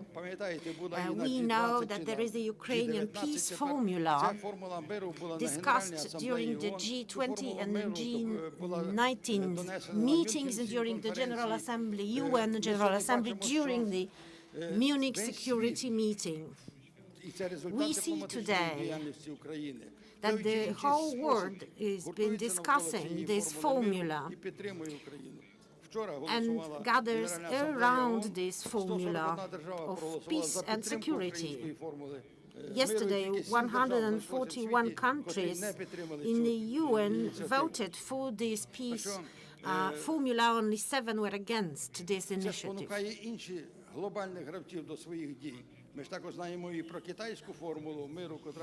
I believe that this is an incentive for all the global players to step in.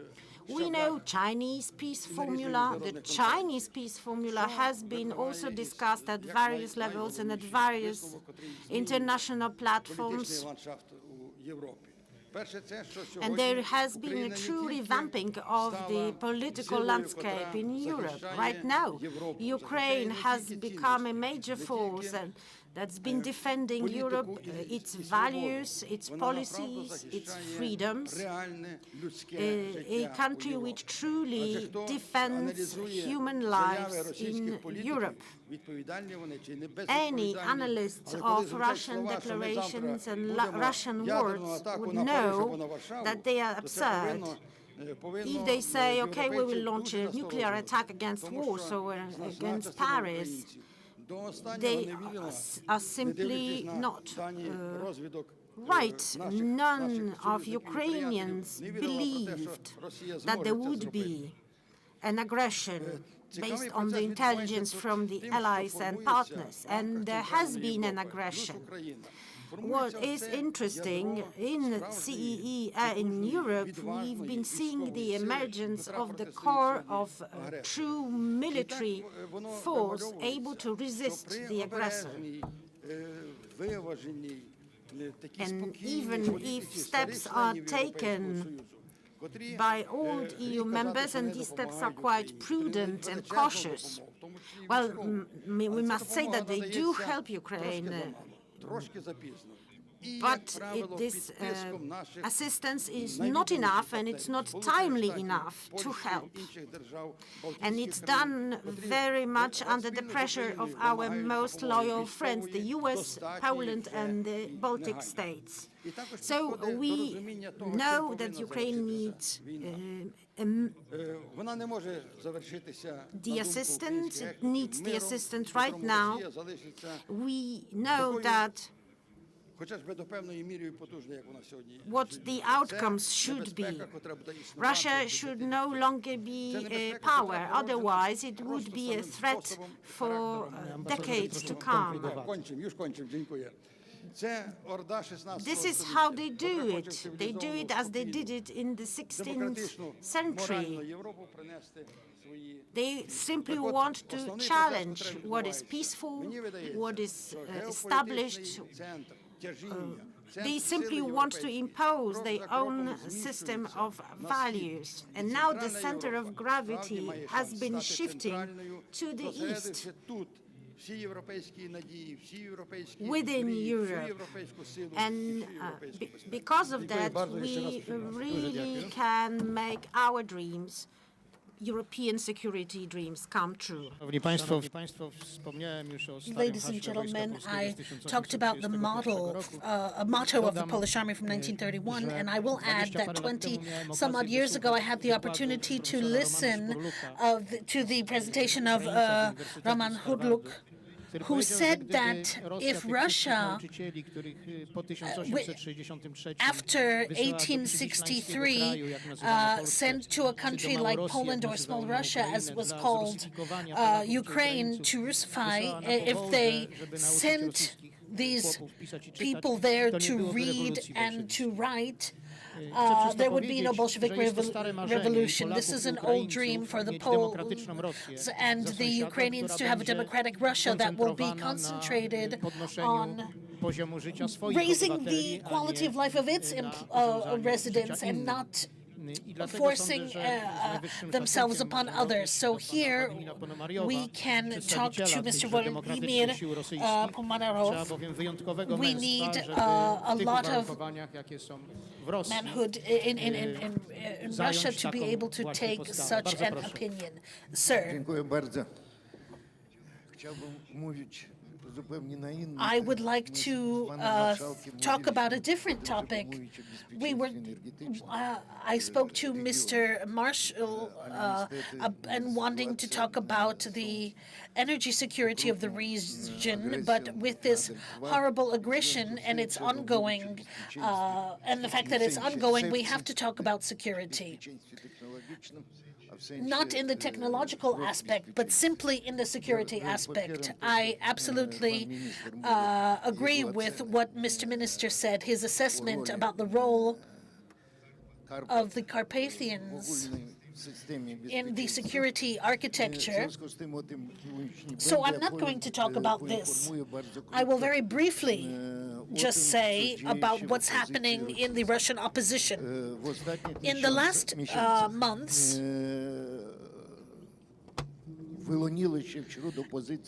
in the Russian opposition, a group has emerged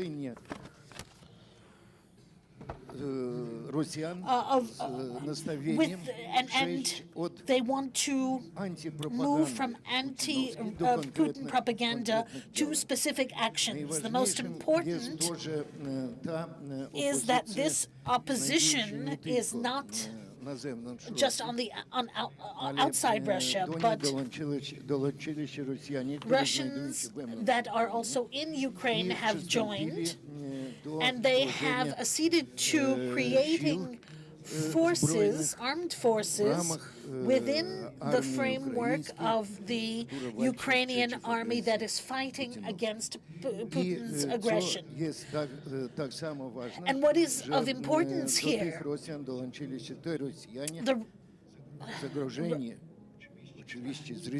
Russians who are threatened, in fact, that are found on the territory of Russia are joining, and this is big. I came the day after the session, другій сесії the second session тимчасового of the interim парламенту parliament, російського, interim Russian який parliament, складався з made up of депутатів deputies of опозиційних the російських, Russian oppositionists that were elected in various але їх periods, всіх and they're all головна цель хенч brought together for one objective, to fight against Putin's aggression плани трансформації and the plans Росії for transforming Russia загроженням для Європи, that is a threat to Europe, specifically Eastern and Central Europe, на новому році into a new Russia that's going to be based on the rule of law, democracy, in which in the Constitution there will be an entry to strive towards international alliances, the European Union and NATO. This is very important because we all understand that on the one hand, thanks to the bravery of the Ukrainian people, the Ukrainian army, the assistance from the anti-Putin coalition, Putin's Russia has to lose. And it's also very clear that the issue of nuclear weapons is going to be very difficult to solve because the situation is different than what we had to deal with during Hitler's Germany. On the one hand, from the east, we had the Soviet armies, and then on the other side we had Western armies, so we could put a great limitation on the military development of the new Germany. With Russia, it's going to be very difficult. Therefore,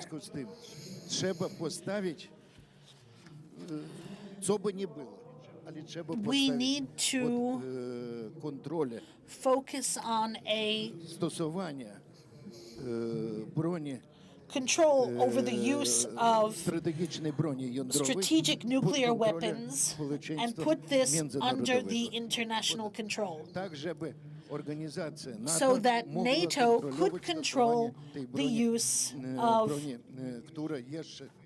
weapons that will still be located in Russia.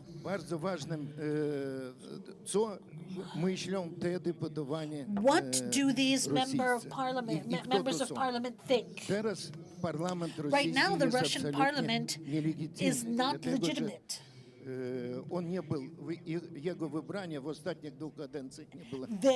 Its election in the last two terms was not recognized by the international community. The falsification of the elections was bad, and the entire Russian opposition was not allowed to participate in these elections. And the elections in the previous years where they were elected, that were on the part of standing on the side of good, not on the side of evil, they came together to participate in fighting on the part of Ukraine and to create acts in law that will indicate the new Putin, the Russia of Putin. And apart from this, acts in law are being prepared, which step by step indicate how there could be a transformation from Putin's Russia to a democratic Russia. And I want to emphasize, not everyone understands this.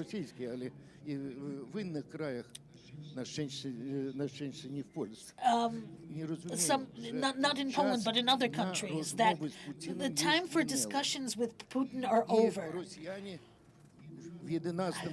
And in 2011, 2012, the Russians allowed for the strengthening of this regime, and in the West, there were powers that allowed this regime to even strengthen and speed up. And right now, there could be no talk about anti-Putin propaganda protests. We need to fight together with Ukraine and create forces in Russia. We need to create also procedures, not just say that, okay, we all want a new Russia. We need to say what this Russia is supposed to look like and how and in what moment we can create this Russia. The first session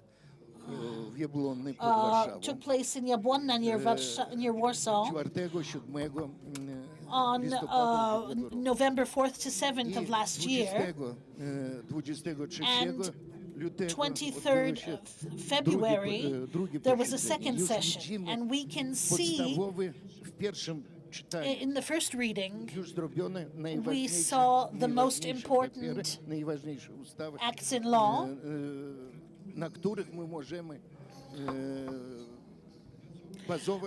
that we can base the transformation of Russian power on.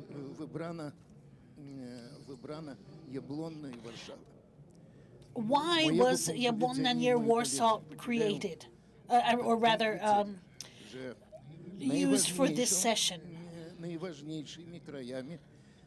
The most important countries that are under the greatest threat and are also the barrier for Western Europe are the countries of Eastern Europe. Secondly, amongst all of the countries of Eastern Europe, the strongest, the most homogeneous country, which from the very beginning, with all of the political forces that support Ukraine, is Poland.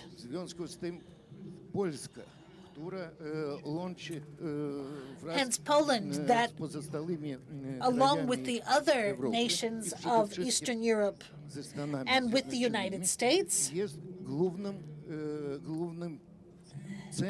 is the main center for the fight against Russia. For now, Ukraine and Poland, we also see, I often read the Russian pro-Putin press, and every day there is information that Poland is going to be the next target after Ukraine. Therefore, the choice or selection of a place for this meeting, so Poland, it's there not without reason. And within the framework of this initiative of parliamentarians, we had the Executive Council with the main headquarters in Warsaw and in Ukraine.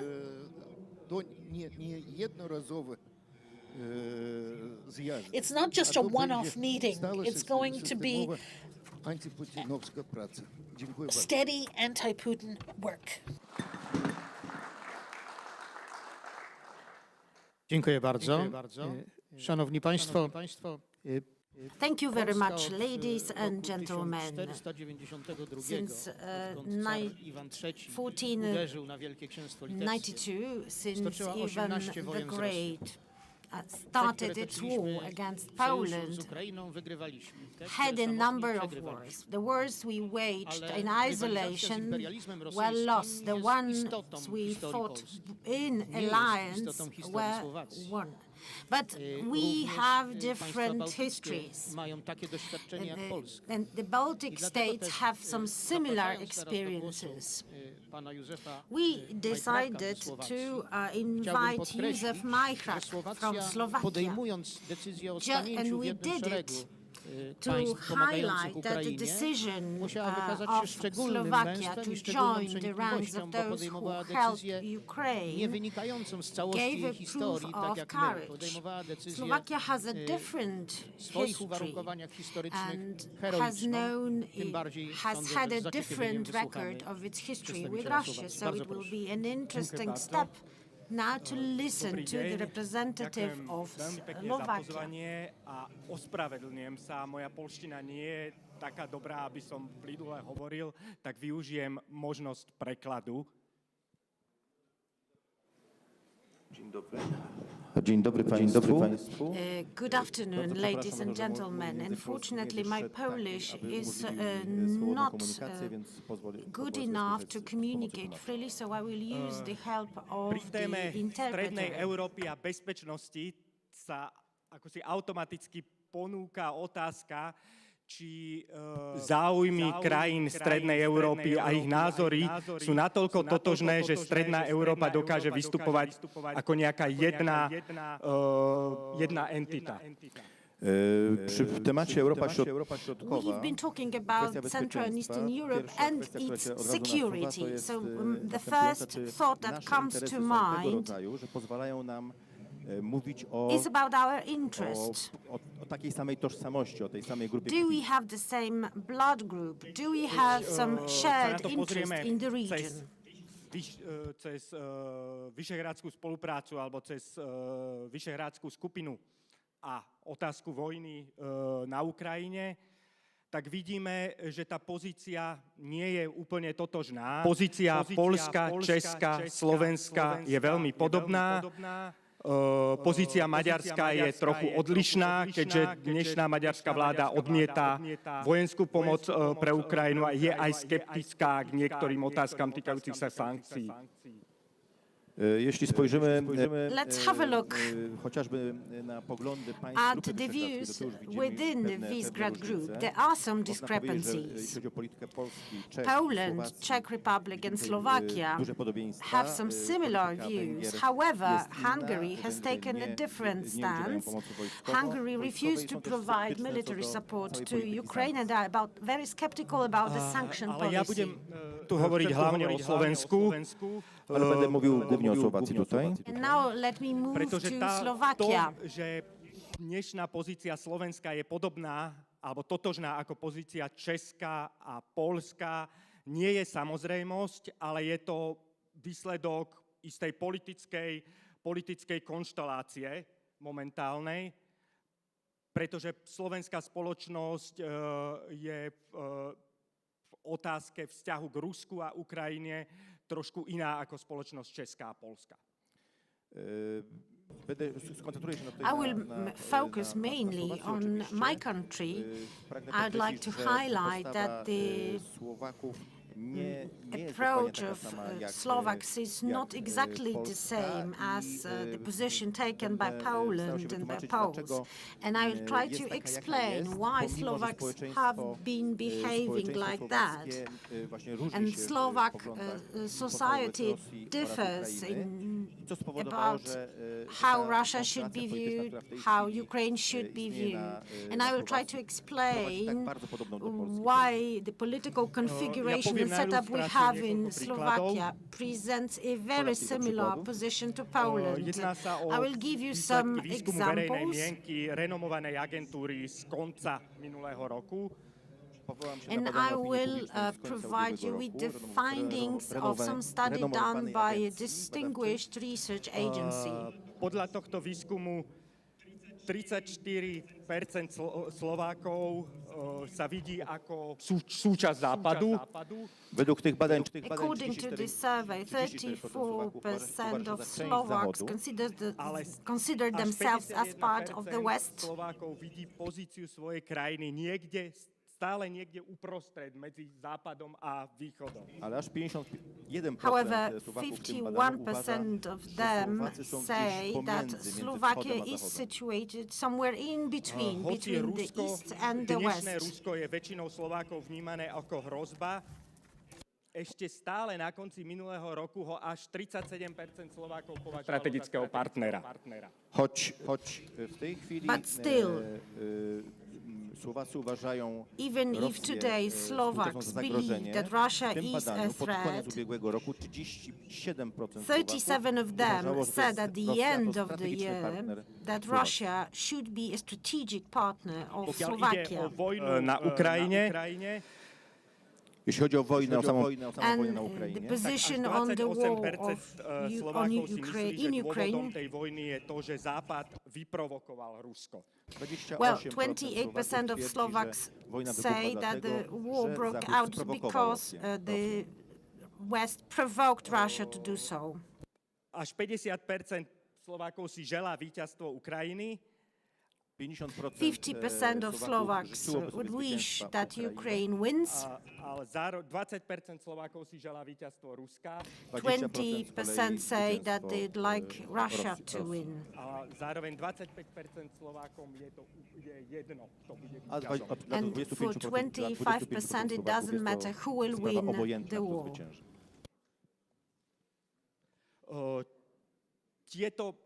Tieto nálady slovenskej spoločnosti majú svoje historické a sociologické dôvody, o ktorých tu teraz nechcem hlbšie hovoriť. I will not get into the reasons behind such thinking among Slovaks. There are historical reasons, there are political reasons. Veľmi podobná poľskej a českej je dané hlavne tým, že súčasnú slovenskú vládu tvoria politické strany, ktoré sú proatlantické a sú kritické k putinovskému Rusku. Ale jednocześnie ta polityka, którą prowadzi obecny słowacki policy of the incumbent Slovak government is determined by its composition, and the government is made of transatlantic parties and very critical about the Putin's regime. Zároveň platí to, že dve momentálne najsilnejšie politické strany a równocześnie ważne jest to, że dwie It is important to underline that the two leading political parties in Slovakia sú výrazne protiamerické a v otázke Ukrajiny majú ten narratív, že treba čo najskôr prijať mier, treba sa čo najskôr dohodnúť. Are clearly anti-American and would like to have a peace through negotiations. Peace should be reached as quickly as possible. These are the leading opposition parties in Slovakia, Smer and Hlas. Čiže na Slovensku sú takisto ako v Poľsku na jeseň voľby. Takže na Słowacji mamy wybory na jesieni. And the general election will be held in Slovakia in autumn, as in Poland. Postoja k vojne na Ukrajine žiadnou predvolebnou témou. I jak zakładam, w Polsce temat stosunku do wojny nie będzie. The approach to war will not be a major theme during the election campaign. There is a wide social consensus in Poland on that topic. However, in Slovakia, this will be one of the key leading themes in the election campaign.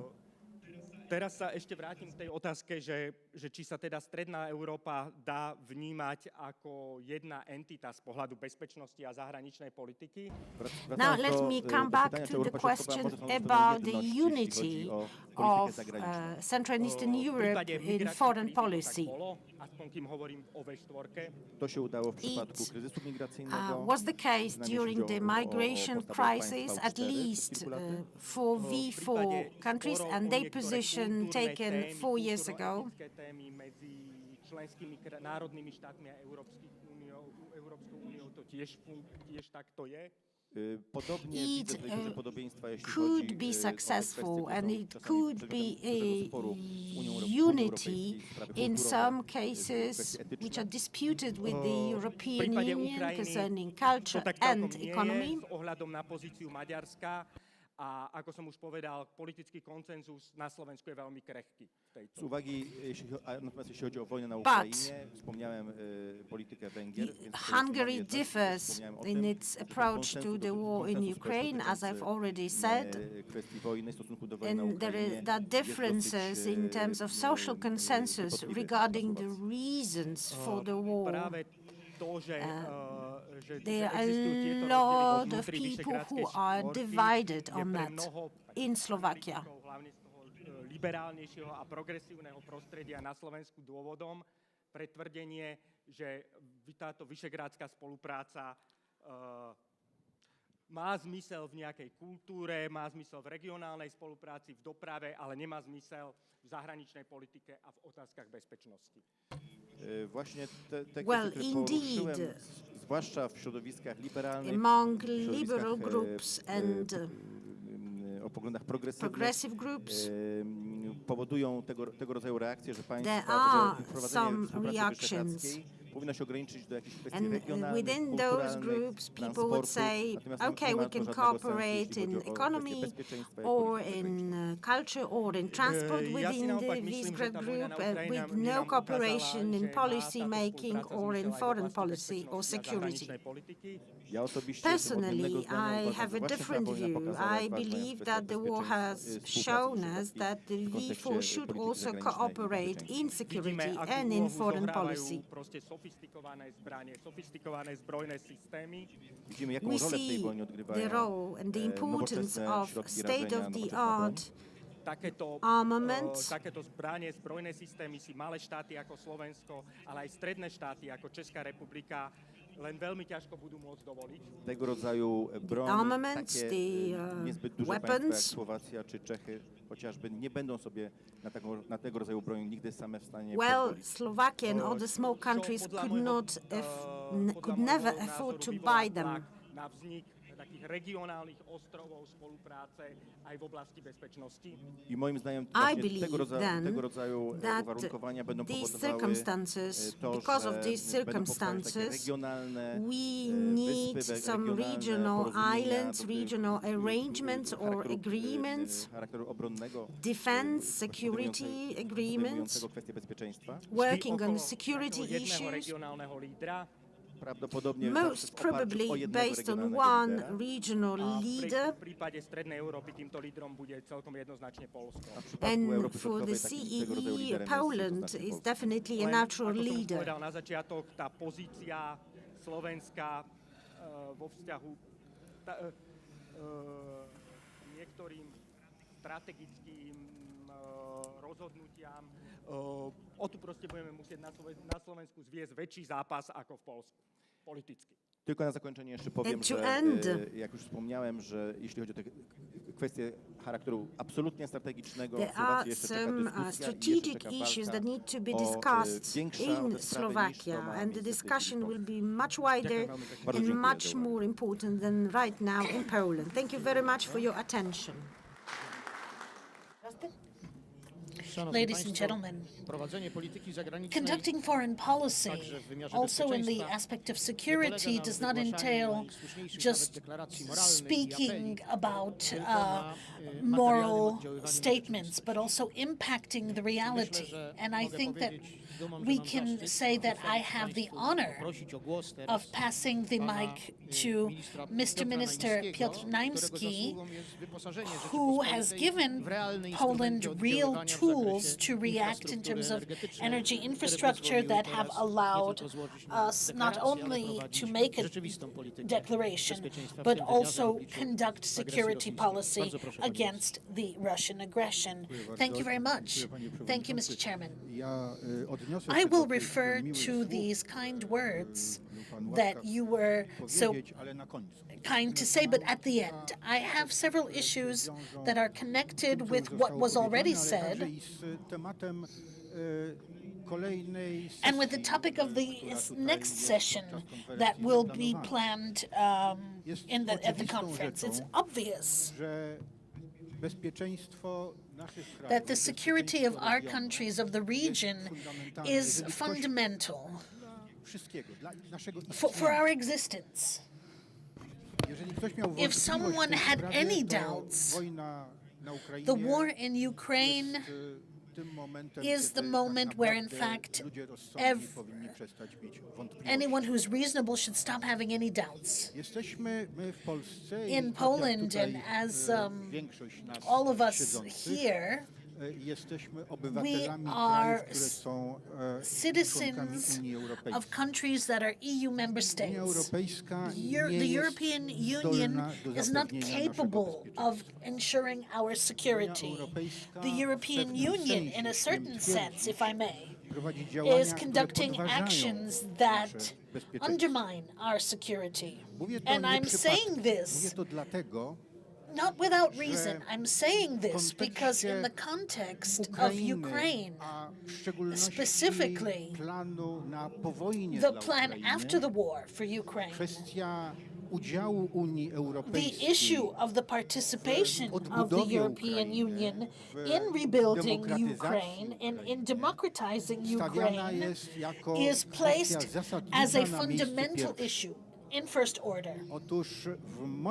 And in my opinion, this is a false placement. I think the first thing that we need to ensure to Ukraine and to our region is security. The European Union does not cover areas that do not have the guarantee of military security. Poland's experience, the experience of post-communist states, is a palpable and real proof. In Poland, in the 1990s, discussions were led as to whether first to the European Union or to NATO. Luckily, it turned out that Poland and the neighboring states entered together into the North Atlantic Treaty Organizations, which enabled, maybe otherwise, enabled the expansion of the European Union. And this is what's going to take place if we look at all of these optimistic approaches. This is the case as well. This is a situation in which the security as such is a necessary condition for investments, for the rebuilding of the country after the war could actually take place. Because money wants security.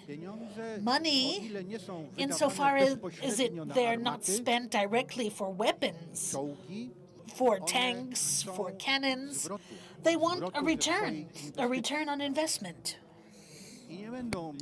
And they're not going to have the guarantee of this return if Ukraine does not get this guarantee after the war. It's an open question, and a question for discussion, for negotiation as well. What type of guarantee will enable Ukraine to develop and to rebuild? These guarantees need to be of a twofold nature. The first, they need to be based on a deep social conviction of the nations that will be participating in this guarantee system, that it's worth protecting one's own homes. The Ukrainians are convinced of this. Are the European nations convinced of this? This is not yet sure. Is the American nation convinced? This is also a question mark. This is a situation in which we're often talking about in the context of Ukraine, that as a condition of entry to the European Union, you need the democratization of Ukraine. So hence, I will boldly say that the war is a time when the rules of classical democracy are suspended. And the effectiveness of rule is the basic. is the basis. If we want to have a result that would open the path to guarantee Ukraine security, we need a stable and steady government that will be able to control the entire country, that will be able to lead the country. Of course, the rules of democracy are important, and democracy is very important because the government needs to talk to its people, but in the context of Ukraine, this should be such a system and such a situation in which Ukraine after the war is not going to be basically torn apart by business interests. This is one of the conditions and one of the goals that we hope the current Ukrainian governments are placing next to the security of their country. In terms of the second element of this security system that is required or will be required, this is, after discussion, this is a practical alliance actions within the structures of NATO, and also bilateral actions, engaging those countries that are able to give a guarantee of security, the security of the region, this region that Ukraine is located in its own interest. In the United States, in the last century, were 4 times engaged in putting order in ruined Europe. World War I, World War II, the Cold War, and the Balkan War. Hence, from the point of view of the interest of the United States, I will say peace in Europe is very important, and it's worth investing in it. And we who live here, who conduct policies and politics, should explain. I hope effectively. Before us, we have a long, long time ahead. President Biden, in his speech, stated that it's 5 years, that we have 5 years to go, 5 years of fundamental actions and plans that will lead to the new geopolitical order on a global scale, because this is the President of the United States.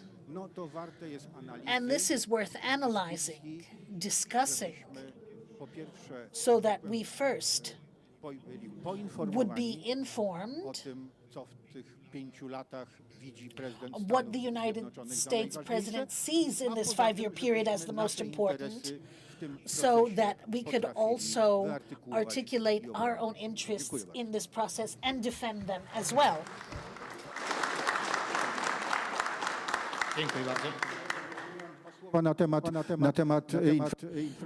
One more thing about energy infrastructure security. Let me say this.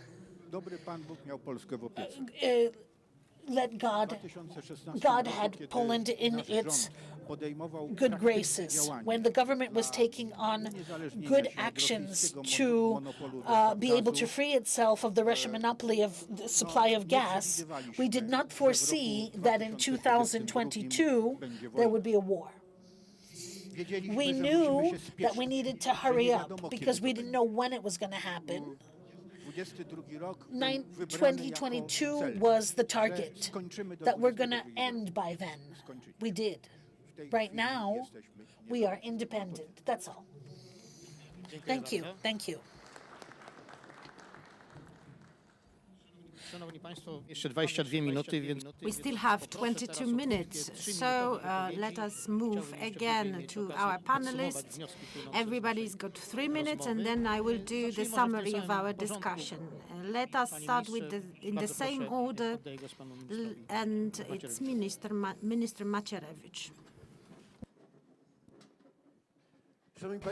Ladies and gentlemen, as you can see, we have a lot of shared views about the importance of CEE region as a guarantee of the European and transatlantic security. Let me just make one comment referring to what Minister Naimski said.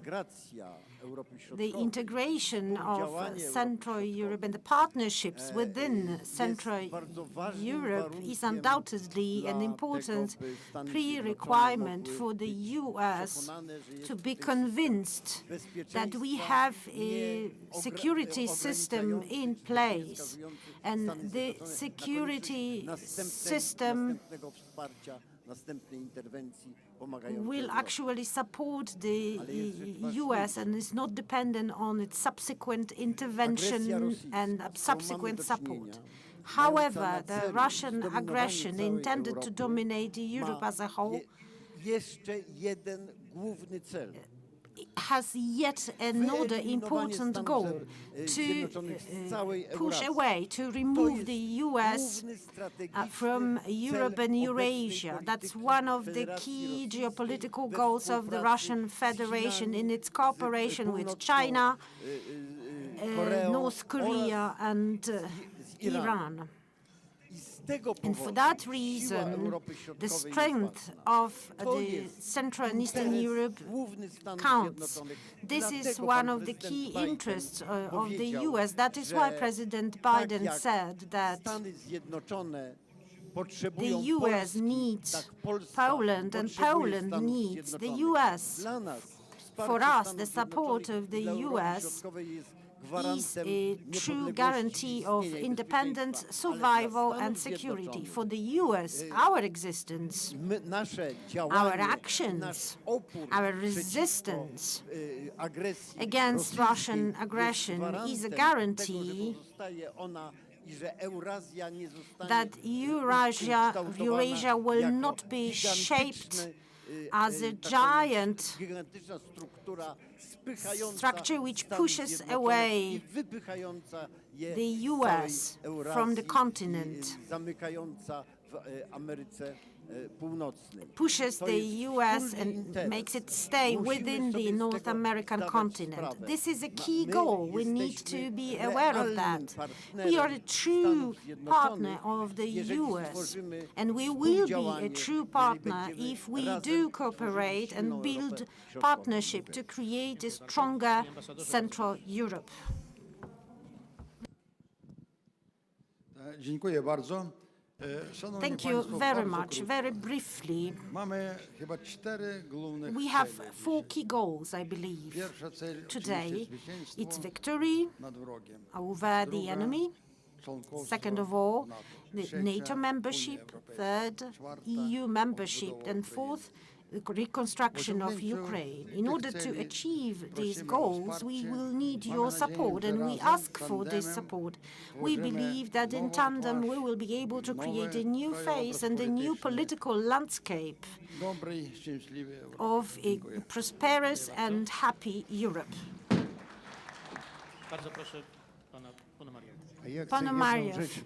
Professor Ponomariev, let me highlight one thing. I do share the views of Minister. The Minister has just said that integration is important, that cooperation with the US is important. The sound forces of Europe need to cooperate. But that's just the half of truth. There is another half that needs to be added. The Russian opposition, which strives to make Russia stay within the European civilization, is unable to act on its own. Ukraine is Najważniejsze poparcie України. and support to Ukraine does count. But don't forget that the sound European forces need to support Russian opposition in its endeavors. Ані сама Україна, ані сама We will not be able to stand alone. європейська The цивілізація European civilization is unable to change the Russian civilization. It will erode only from inside. And this shared effort will help us create sort of a normal Russia. Let's not repeat the mistakes from the 1990s when Russia was changeable. It was feasible. But everybody thought, okay, we had Gorbachev, then we had Yeltsin. Let them stay. Let the Russians decide. Thank you very much.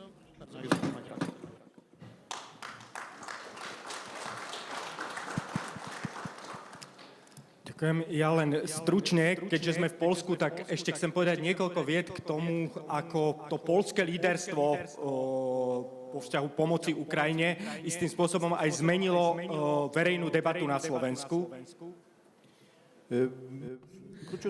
Briefly, on the occasion that I am in Poland, I wanted to say how Poland's stance has changed the stance of people in Slovakia in terms of the war in Ukraine.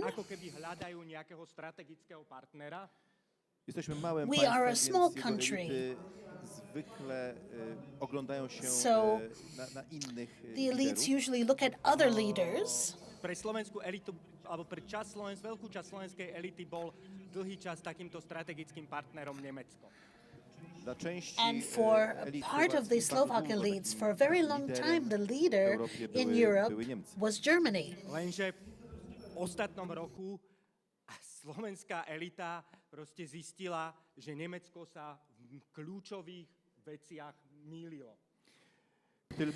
However, the same elite in the last year has come to the conclusion that Germany, in many key issues, basically were wrong.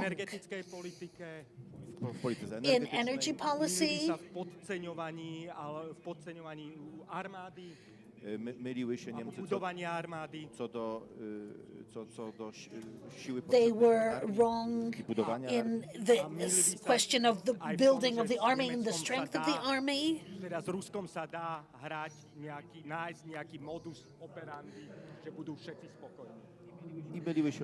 And they were wrong in the fact that you could find some sort of modus operandi with Russia together. Slovenská elita odrazu vidí, že poľské rozhodnutia vsadiť na energetickú nezávislosť, vsadiť na veľké investície do armády, aj poľská politika smerom na východ sa ukázala prezieravejšia ako nemecká politika.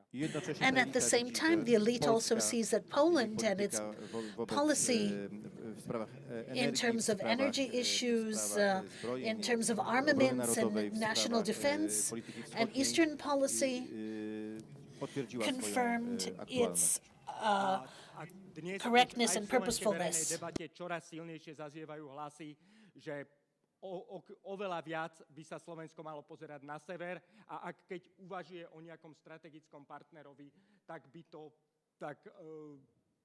týmto strategickým partnerom by malo byť Poľsko. So more and more often in the public debate we hear that if we're looking for a strategic partner, let's look at Poland. Let's look to the north, to Poland. Thank you.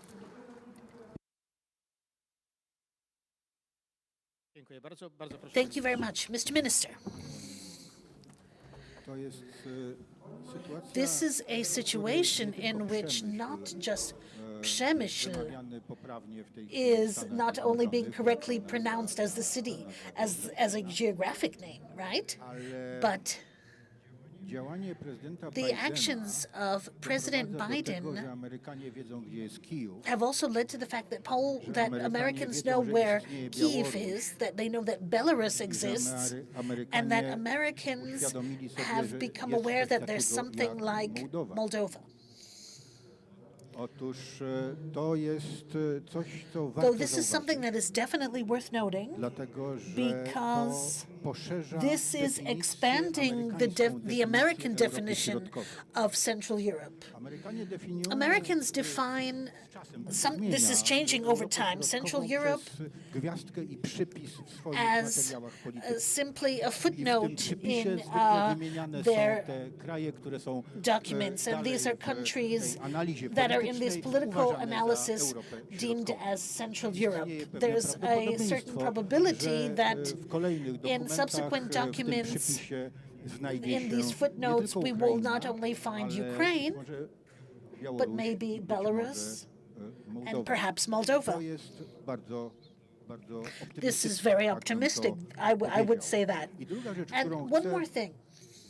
chyba tutaj powiedzieć, jeżeli kończymy, In conclusion, celem Rosjan, the aim of Russia którzy przedstawili that te dwa have dokumenty, o których presented wspomniał these two documents minister Macierewicz that na początku, a oni je Minister przedstawili w Macierewicz grudniu mentioned, 2021 roku and they jako swój presented it cel as strategiczny. in December 2021 as their strategic są objective. cele, These are To objectives. są These are plany, które plans that in faktycznie fact rzecz biorąc mają are doprowadzić to do lead nie tylko not wycofania only Stanów Zjednoczonych to z Europy, removing ale the do United States from Europe, utrwalenia but stanu, also kiedy to pojęcie bring Zachodu about przez duże Z the faktycznie rzecz state biorąc where the przestaje być West używane. with the capital W will no longer Otóż be w tym used. sensie strategicznym So in the strategic ponieśli sense, klęskę. they basically Dlatego, did not do że well, sytuacja, w because której the 50 situation in krajów which 50 countries zjednoczyło, have to nie unified, tylko są these kraje are not natowskie, just to także NATO jest states. Australia, Nowa This Zelandia. is To Australia, to New jest Zealand. porozumienie This is a globalne. global Otóż agreement. to So porozumienie this global globalne agreement wspiera supports Ukrainę, Ukraine. innymi In other słowy, words, weszło w konfrontację they have entered into a z Rosją. confrontation with Russia. To ktoś to już Someone powiedział, already wspomniał. mentioned To this. przypomina This koalicję kind of antyhitleriańską. is reminiscent of an anti-Hitler coalition stemming from the World War II. So this is a disaster on the part of Russia. Dziękuję bardzo. Thank you very much, ladies and gentlemen. Several concluding remarks. Tytułem naszego panelu jest The Europa Środkowa. topic of our panel is Central Europe in the security architecture. So the entity is Central Europe, and what has the war and the Russian aggression has it said about Central Europe? First of all, that it's more unified than we expected, which doesn't mean that it's homogeneous.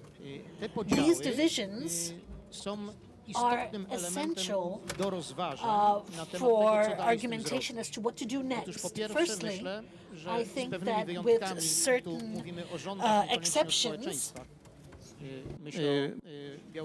I believe about Lukashenko's Belarus, this Europe is absolutely aware of the Russian threat.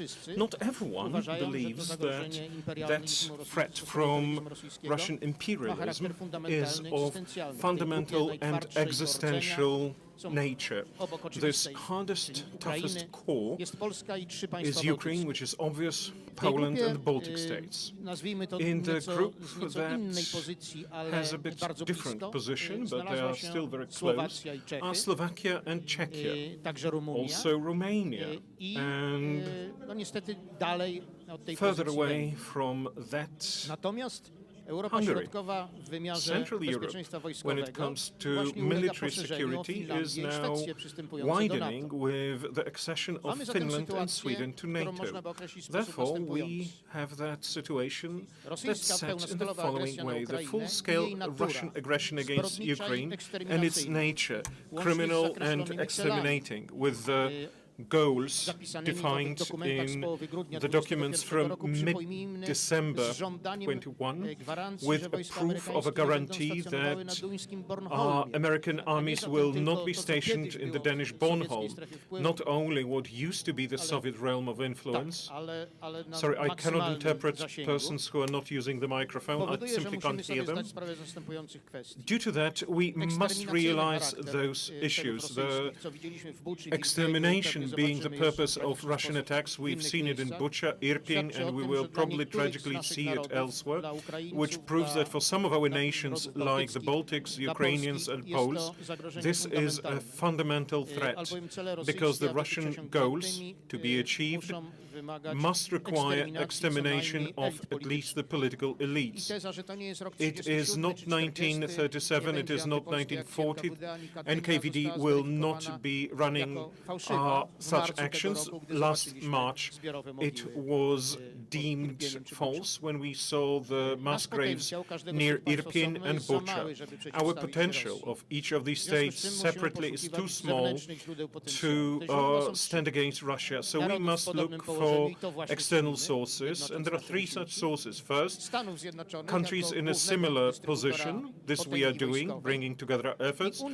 The US, and then the EU with a question mark, asking what, how quickly, and in what direction could be drawn from the structure now and for the future.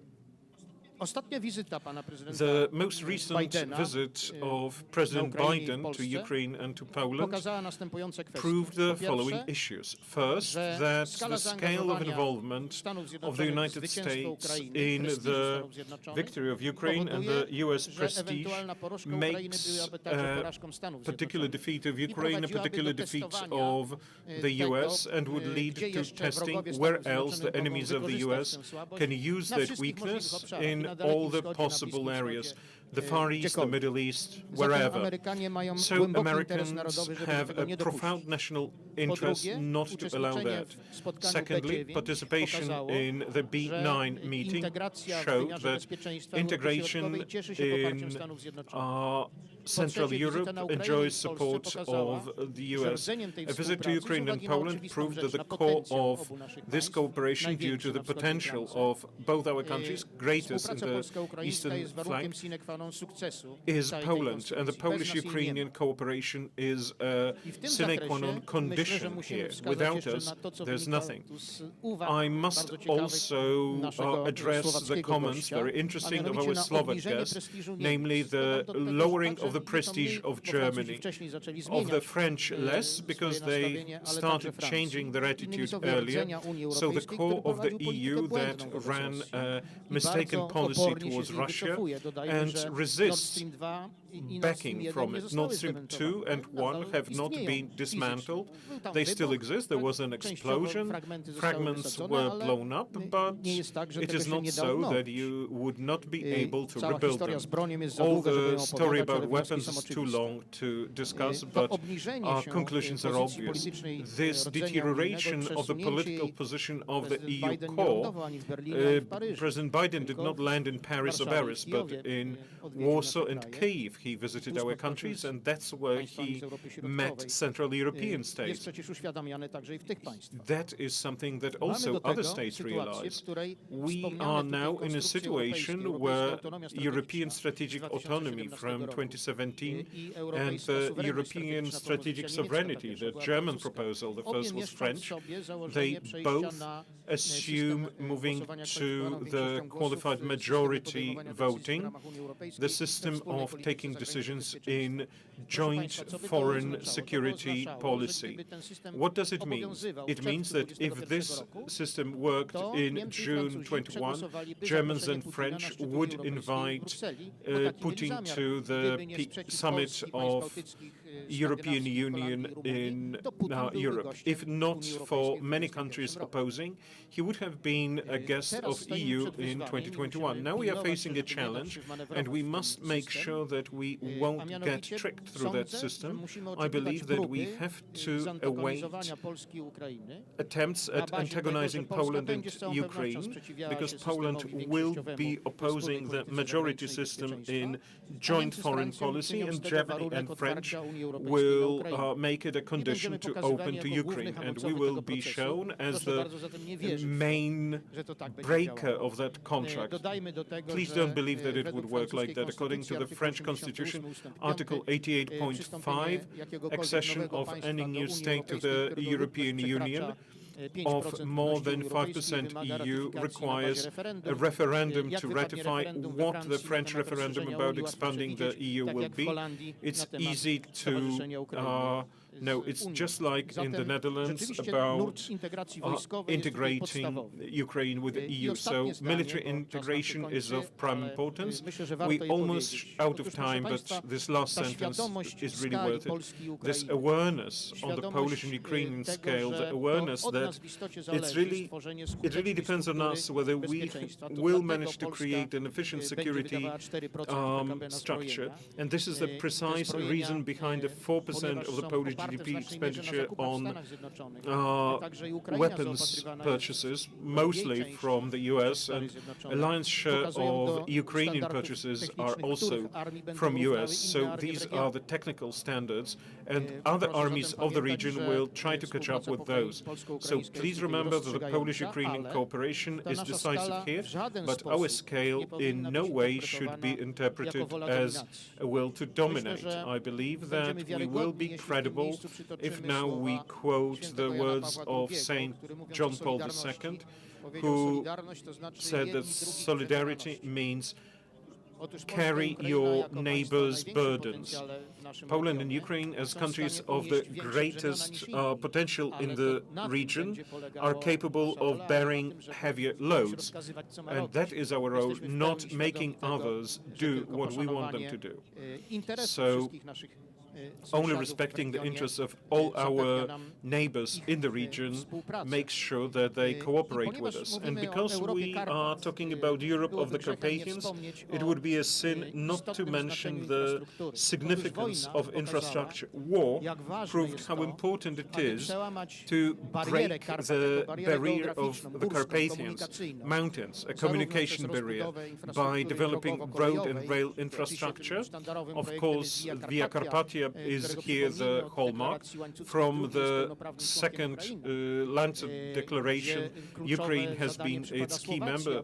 The key task is with Slovakia to build the Slovak section. Romania is strongly involved in that, but the war proved that both are supplying Ukraine with weapons. The logistic dimension of the operation, we are not carrying all that equipment along Carpathians.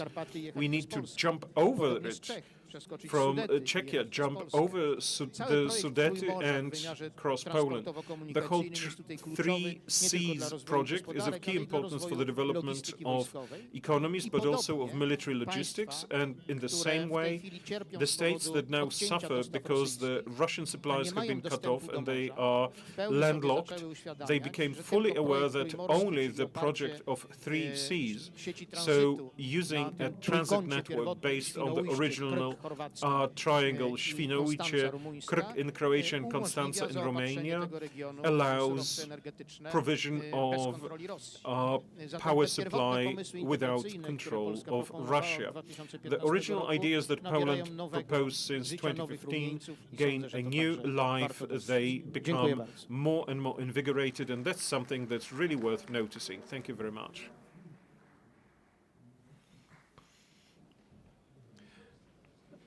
Thank you from the depth of our hearts.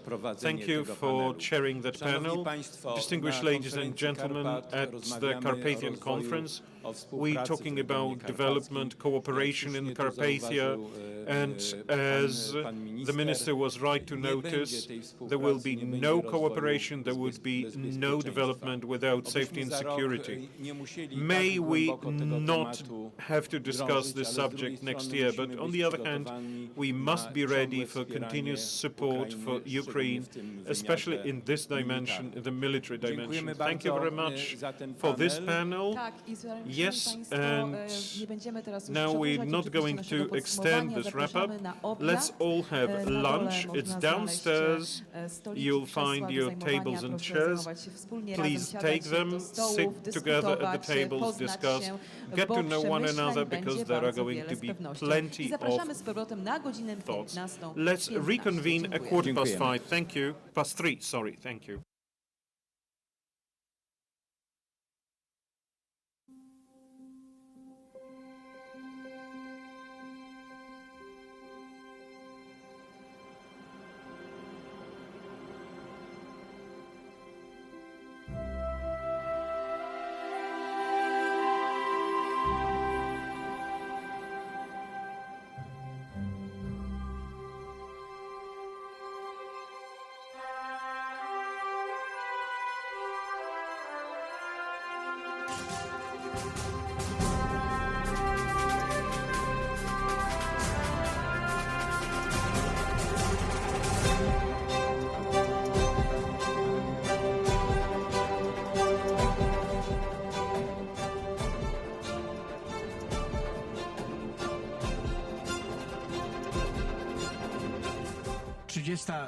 Edycja konferencji Europa Karpat, a na Podkarpaciu zaczęło się jeszcze w ubiegłym wieku od pięknej idei inspirowanej przez uczonych, przyrodników właśnie z Podkarpacia, z Małopolski.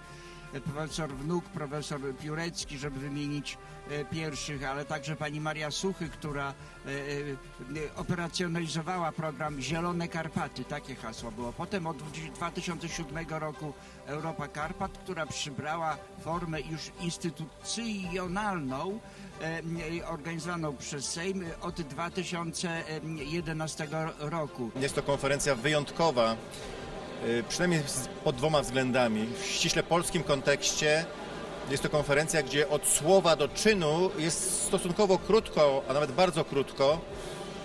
Kilka lat temu była mowa na tej konferencji o Via Carpatii, już nie dyskutujemy kiedy, czy tylko dyskutujemy kiedy.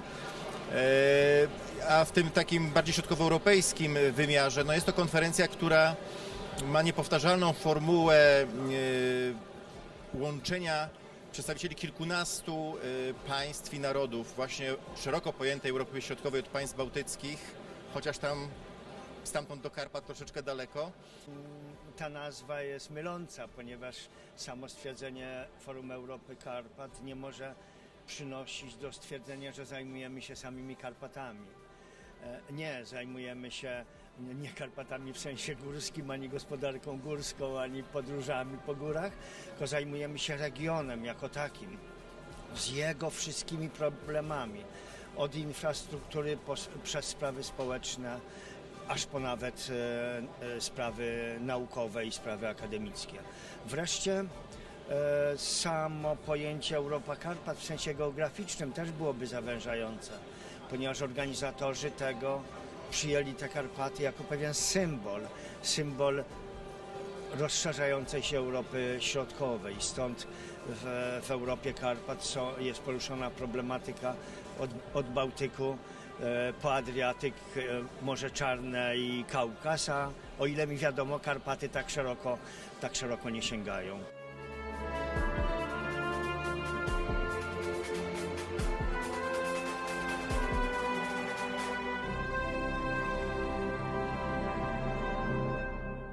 No taka kluczowa sprawa, na którą wpływ miały różne rozmowy, spotkania prowadzone przez marszałka Marka Kuchcińskiego z przedstawicielami parlamentów państw Europy Karpat, Grupy Wyszehradzkiej, ale też właśnie szerzej rozumianej Europy Karpat, to przyspieszenie i zrozumienie potrzeby budowy drogi ekspresowej Via Carpatia.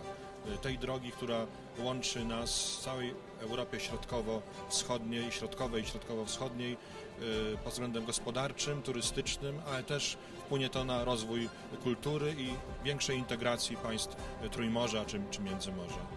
Via Carpatia, właściwie przypominanie o niej, lobbowanie za tym, żeby stała się wielką międzynarodową, firmowaną przez ten międzynarodowy układ szlaków komunikacyjnych drogą. Mieliśmy świadomość i wszyscy, którzy w tym brali udział, mieliśmy świadomość znaczenia tej drogi, ponieważ jest to chyba pierwszy taki szlak komunikacyjny łączący północ z południem Europy. Od początku pomyślany jako szlak w układzie międzynarodowym, a więc od państw bałtyckich aż po Grecję, nawet dalej. I to dzięki naszym parlamentarzystom w Parlamencie Europejskim, tutaj także ministrom. Minister Andrzej Adamczyk, tu na pewno należy go wymienić, ponieważ on był jednym z pilnujących. Podkarpacie na tym korzysta. Wszyscy mają gdzieś w tyle głowy, że jest sukces. Bez wątpienia Europa tu i teraz, również Europa Karpat wygląda lepiej niż 30 lat temu, ta nasza część Europy. Natomiast jest też takie głębokie zaniepokojenie pewnymi tematami, problemami, które się pojawiają wokół Europy Środkowej. I jest też ewidentne szukanie dróg rozwiązań. co mogą zrobić parlamenty, co mogą zrobić media, co mogą zrobić poszczególne środowiska w danym państwie, aby to, co się udało w Europie Środkowej najlepiej, czyli to porozumienie, że rozmawiamy z sobą na demokratycznych warunkach, aby było kontynuowane.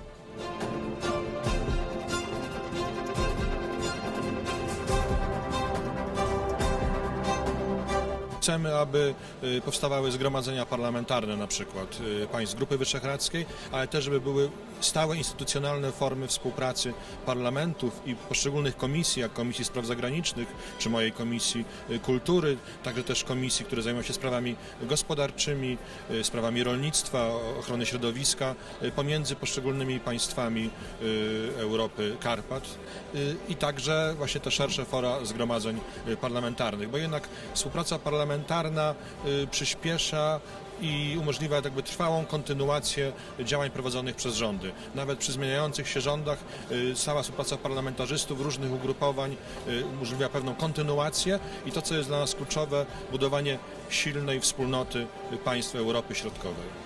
Wydaje mi się, że w przypadku Europy Karpat to najważniejszą rzeczą jest możliwość organizowania spotkań i tworzenia atmosfery, dobrej atmosfery do dyskusji z przedstawicielami wszystkich, niemal wszystkich różnych obszarów naszej aktywności.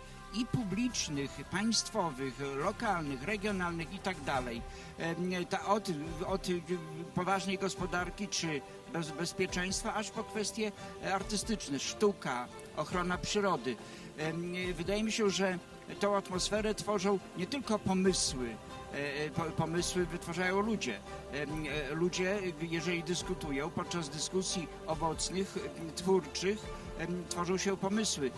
Między innymi takie jak na przykład hasło Encyklopedii Karpackiej, takiej poważnej jak La Rus, poważnego przedsięwzięcia, a więc zupełnie międzynarodowego, czy hasło właściwie już w praktyce działanie, współpraca wyższych uczelni 6 państw, Collegium Carpaticum, czy takie idee, które powstały przez konkretne osoby, jak Atlas Wyszehradzki, ale to już jest pomysł konkretnych osób.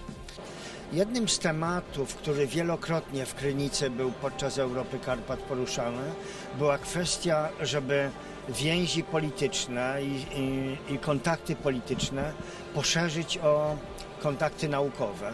A to rzecz dziwna, ale w regionie Karpat tych kontaktów naukowych nie jest za wiele i w tym wypadku okazało się, że góry nie łączą, ale dzielą. No i po wielu latach dyskusji podjąłem się ostatecznie organizacji czegoś, co zostało nazwane Collegium Carpaticum i łączy, trwa już kilka lat w sensie formalnego projektu podpisanego przez uczelnie i łączy jak na razie 4 uczelnie V4. Z Czech jest to Uniwersytet z Ostrawy, ze Słowacji jest to Uniwersytet z Preszowa, z Węgier jest to Katolicki Uniwersytet imienia Paszmania z Budapesztu i to jest Wyższa Szkoła Wschodnioeuropejska z Przemyśla po stronie polskiej, plus 2 kraje sąsiadujące z V4. Jest to Uniwersytet Stefana Wielkiego w Suczawie z Rumunii i Uniwersytet Stefanyka z Iwano-Frankiwska, czyli dawnego Stanisławowa.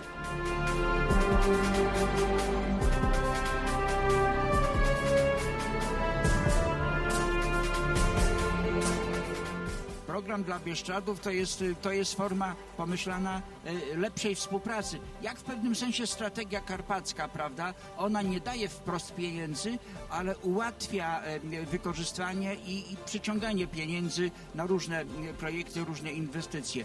Program dla Bieszczadów spowodował, że również władze lokalne i władze wojewódzkie samorządu województwa zaangażowały się mocniej w Bieszczady, a więc są pewne konsekwencje. W takich kategoriach myślimy w przyszłości, ale także analizujemy, patrzymy, jakie będą konsekwencje każdej decyzji. Ja myślę przede wszystkim, że 30. edycja Europy Karpat to jest świetny moment, żeby podsumować spotkania setek, może nawet tysięcy osób rozmawiających o Karpatach, o tym, co należy zrobić, żeby ten zapomniany troszeczkę przez stolicę naszych karpackich państw obszar się rozwijał. My jako Euroregion pragniemy jednego, przekonać wszystkich, że marka karpacka, czyli taki gospodarczy znak jakości Karpat, będzie najważniejszym przedsięwzięciem na najbliższą dekadę. To jest wielkie wyzwanie, to jest przekonanie o tym, że zarówno potencjał kulturowy, jak i przyrodniczy Karpat wart jest tego, aby położyć go na stole globalnej turystyki i globalnej gospodarki. I my jako Euroregion podjęliśmy się takiej roli integratora wszystkich działań, instytucji, po to, aby za 10 lat, może nawet wcześniej, jeżeli będziemy bardzo się starać, Karpaty były destynacją o znaczeniu globalnym.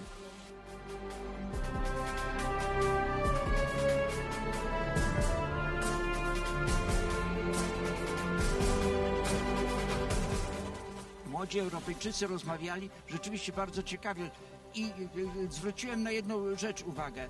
Każdy temat dla nich nie jest tematem tabu, a nawet lubią rozmawiać o sprawach wrażliwych. Nie chcą tutaj ograniczeń i nie przeszkadza im wielka dyskusja, jak to mówiono w takich bardziej ostrych tematach. Sytuacja w polskim parlamencie dla mnie jest tak normalna, tak oczywista, że to byłem sam zaskoczony taką pozytywnym podejściem do młodzieży. I przyjechała młodzież z wielu innych, również z krajów Europy Zachodniej, z pewnym takim bagażem obciążeń, a jednocześnie znowu poszukiwań odpowiedzi na te pytania, które ich dręczą. Widzą w nas ewidentnie w tej części Europy pewną siłę, energię, taki zastrzyk optymizmu, tego, że staramy się nie dać temu, co negatywne i widzą, że ewidentnie dajemy dojść do głosu właśnie temu najmłodszemu pokoleniu, które dopiero będzie potrzebowało jeszcze kilkunastu lat, aby objąć kierownicze stanowiska w swoich państwach i w Unii Europejskiej.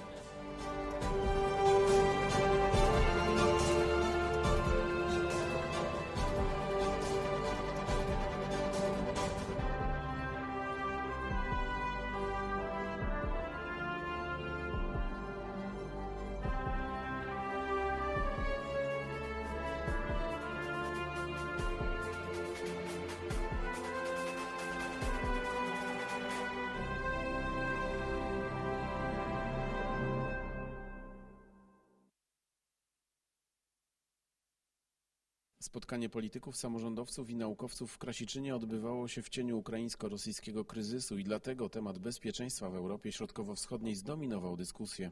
Wszyscy przedstawiciele, bo 10 państw wyrażali tę solidarność z Ukrainą. Zasada nienaruszalności granic, szczególnie w Europie, musi być przestrzegana przez wszystkie państwa. Te największe i te najmniejsze. Tutaj jesteśmy solidarni. Podczas konferencji Jarosław Sellin, wiceminister kultury i dziedzictwa narodowego, odznaczył w Krasiczynie ludzi kultury i sztuki. Wśród wyróżnionych znalazł się były ambasador Węgier w Polsce w latach 1990-95 Akos Engelmajer. Jestem niezmiernie szczęśliwy, że strona polska i niestety strona polska częściej niż moja strona doceniała to, co ja robiłem. W drugim dniu konferencji Rządowe Centrum GovTech zaprezentowało cyfrową Europę Karpat, której celem jest zwiększenie rozpoznawalności i atrakcyjności regionu. To wspólna inicjatywa Sejmu i rządu. Zapraszamy serdecznie, już teraz można zajrzeć na naszą stronę internetową i zapoznać się wirtualnie z Karpatami. Można, jeżeli ktoś jeszcze ma okulary wirtualnej rzeczywistości, to jeszcze wzmocnić swoje doświadczenie bycia tutaj w Europie Karpat. Europa Karpat to także młodzi twórcy wyróżnieni w ramach konkursu na cyfrowy komiks o legendach podkarpackich. Laureatką została młoda wrocławianka Nel Kowalska, która przedstawiła genezę powstania nazwy Bieszczady. Jak San stwierdził, który był przywódcą wioski, stwierdził, że osiedli się właśnie tam i prowadził taką mini wojnę z Biesem, który tam te tereny zajmował. Część plenarną Europy Karpat zakończyła prezentacja możliwości inwestycyjnych w ramach Funduszu Trójmorza oraz Programu Inwestycji Strategicznych Polskiego Ładu.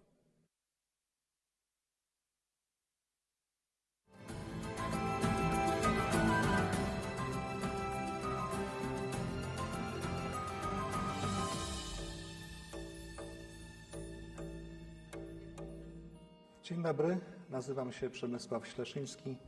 Jestem profesorem w Instytucie Geografii Przestrzennego Zagospodarowania Polskiej Akademii Nauk. Jestem także członkiem Polskiego Towarzystwa Geograficznego, a jestem tutaj, żeby zaprezentować Państwu Atlas Wyszehradzki. Jest to wspólne dzieło dwóch instytucji. Instytucji Współpracy Polsko-Węgierskiej im. Wacława Felczaka i Polskiego Towarzystwa Geograficznego. Jest to dzieło, które zostało wydane na 30-lecie współpracy wyszehradzkiej, która oczywiście jest dużo dłuższa. Pamiętamy z historii, że były zjazdy wyszehradzkie. To już są setki lat. Ale ja bym chciał bardziej mówić o czasach współczesnych i sprawach wyzwań.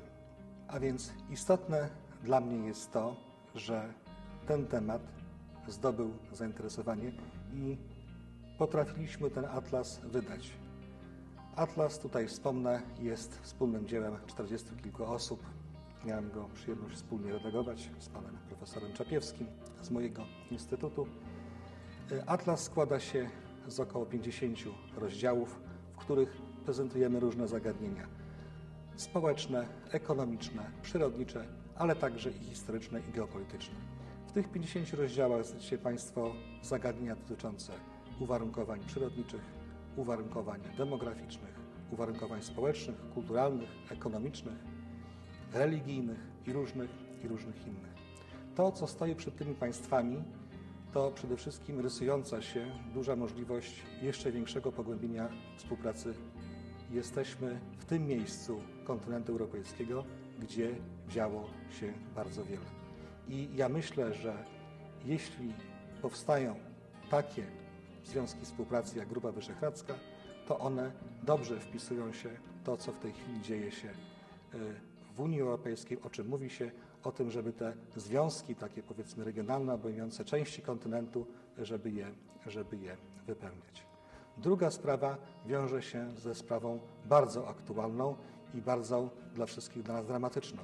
Mam tu na myśli oczywiście pandemię SARS-CoV-2, epidemię COVID. Otóż mówi się coraz częściej, że po pandemii, kiedy już ją zwalczymy, prawdopodobnie będą bardzo ważne takie zacieśniania współpracy wewnątrzregionalnej. Chodzi tutaj o to, że będziemy musieli skracać łańcuchy dostaw, będziemy musieli bardziej patrzeć na rynki lokalne. Ekonomia będzie tutaj bardzo ważna.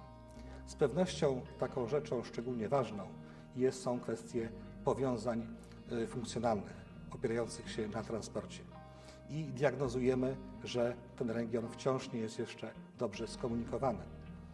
Są połączenia równoleżnikowe, niestety połączenia południkowe, głównie z uwagi na barierę geograficzną Karpat, nie są jeszcze do końca w pełni wykształcone. Dlatego poświęcamy kilka rozdziałów naszej monografii, na przykład takim kwestiom jak wpłynie budowa szlaku Via Carpatia, jak zmieniają się zagadnienia dostępnościowe, jak zmieniają się układy transportu i w jakim kierunku powinny ewoluować. Niewątpliwie dużym wyzwaniem są sprawy demograficzne.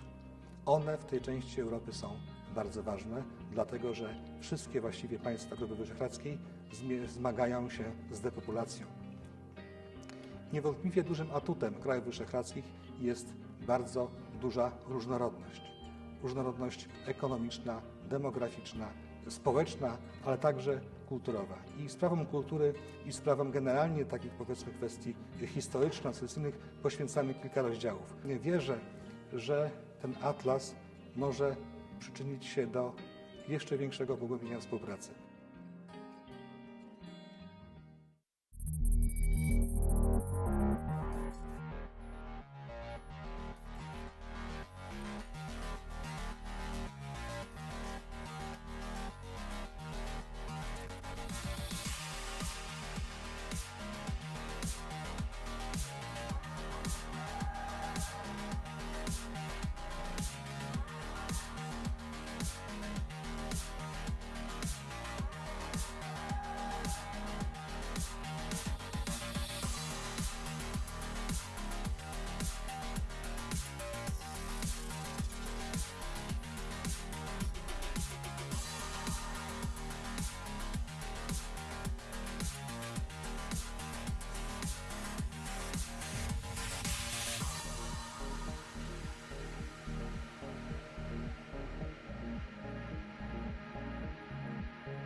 Zewnętrzna granica Unii Europejskiej to ciągłe wyzwania.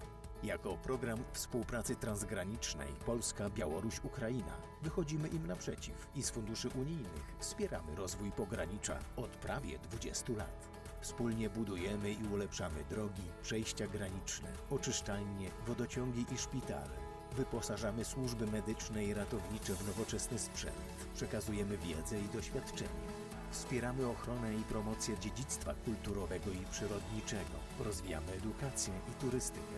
Ożywiamy współpracę i budowanie partnerstw. Z programu na lata 2014-2020 kwotą 170 milionów euro wsparliśmy prawie 160 projektów z udziałem 400 partnerów po obu stronach granicy. Pomagamy też sąsiadom z dotkniętej wojną Ukrainy.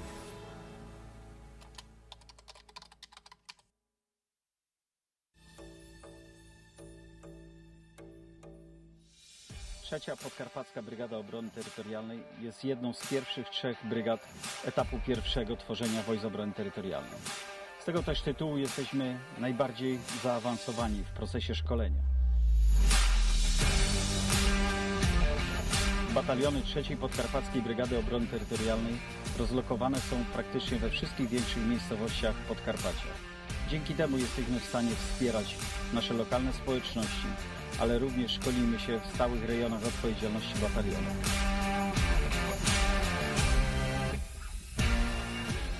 Działania 3. Podkarpackiej Brygady Obrony Terytorialnej ukierunkowane są w tej chwili przede wszystkim na zwalczanie skutków pandemii. Nasz tygodniowy wysiłek to ponad 1500 żołnierzy zaangażowanych w działania w szpitalach, placówkach medycznych. Ramię w ramię z policjantami weryfikuje przestrzeganie kwarantanny. Oddajemy krew. Jesteśmy w Regionalnym Centrum Krwiodawstwa i Krwiolecznictwa i jego terenowych oddziałach. Pomagamy w administracyjnych sprawach, w stacjach sanitarno-epidemiologicznych, ale również pamiętamy o kombatantach i seniorach.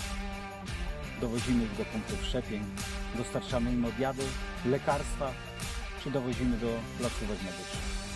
Trzecia Podkarpacka Brygada Obrony Terytorialnej jest zawsze tam, gdzie potrzeba. Wspieramy nasze lokalne społeczności. Dbamy o naszą małą podkarpacką ojczyznę. Дубинська волонтерка на Конторській і всі дубинчани, і всі біженці, і наші військові щиро дякують Жеку Журавлінському і всій громаді Хелма за таку посильну допомогу. Разом ми сила, разом переможемо. І ми за них допомагаємо, а ви допомагаєте нам. Слава Україні! Героям слава! І Польща, дякуємо вам. Дякуємо, щиро дякуємо. Дякую поліцейській соціальній асоціації Польщі за надану нам допомогу, які ми допомагаємо біженцям, воєнним і всім. Дуже дякую.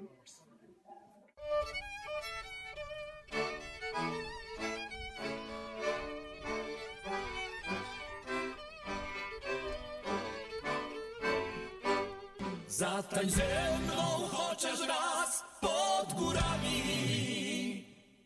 Tutaj właśnie chcę cię zabrać, miła ma. Niechaj góry bawią się razem z nami. Niech ten taniec, ten nasz taniec ciągle trwa.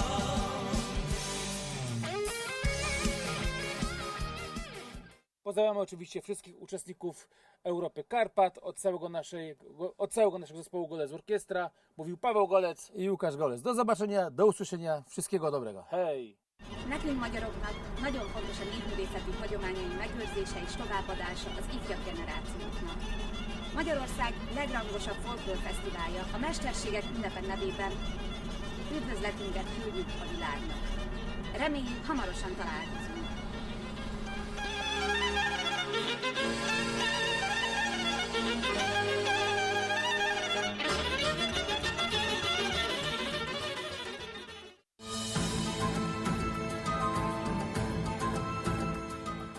Bieszczadzcy żeglarze pozdrawiają uczestników konferencji Europa Karpat. Zapraszamy wszystkich na nasze piękne Solińskie Morze i zachęcamy do współpracy na żeglarskiej niwie. Ahoj!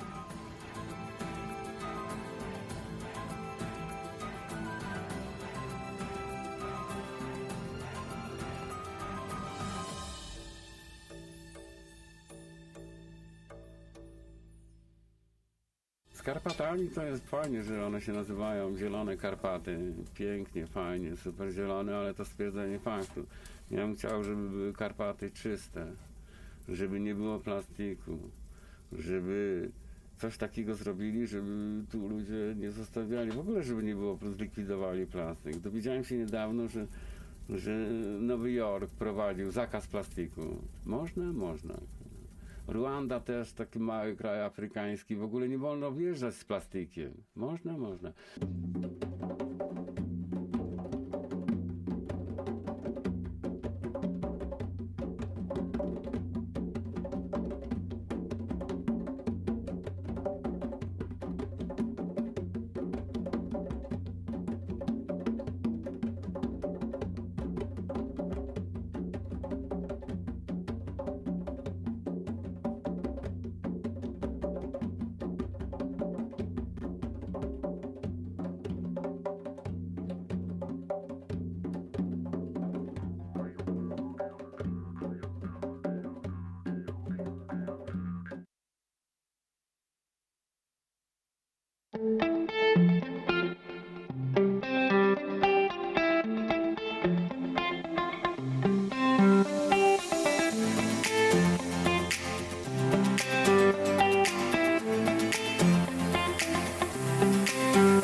Głównym tematem tegorocznego Uniwersytetu Letniego jest przyszłość Europy. Będziecie dyskutować o Europie waszych oczekiwań, marzeń i ambicji.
lámpás ebben a küzdelemben, melynek fénye mindig megmutatja az utat, a közös értékei és közös cél.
Serdecznie pozdrawiam wszystkich widzów w kraju, za granicą. Patrzcie, jakie nasze hale przepiękne są. Zapraszamy turystów wszystkich, nie do z Polski, bo za granicę. Chyba już pięknych tych hali nie ma, jak tu jest Ruśnowa Polana. No, pozdrawiamy całą Polskę, Warszawę szczególnie, tamte Sejmy, nie Sejmy. Zapraszamy na wycieczkę, a nie tam siedzieć, kłócić się, a tu trzeba przyjechać góry, rozluźnić góry trochę.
40.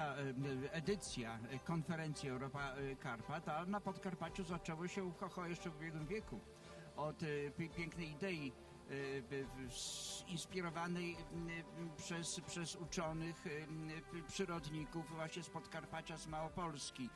Profesor Wnuk, profesor Piórecki, żeby wymienić pierwszych, ale także pani Maria Suchy, która operacjonalizowała program Zielone Karpaty, takie hasło było. Potem od 2007 roku Europa Karpat, która przybrała formę już instytucjonalną, organizowaną przez Sejm od 2011 roku. Jest to konferencja wyjątkowa, przynajmniej pod dwoma względami. W ściśle polskim kontekście jest to konferencja, gdzie od słowa do czynu jest stosunkowo krótko, a nawet bardzo krótko.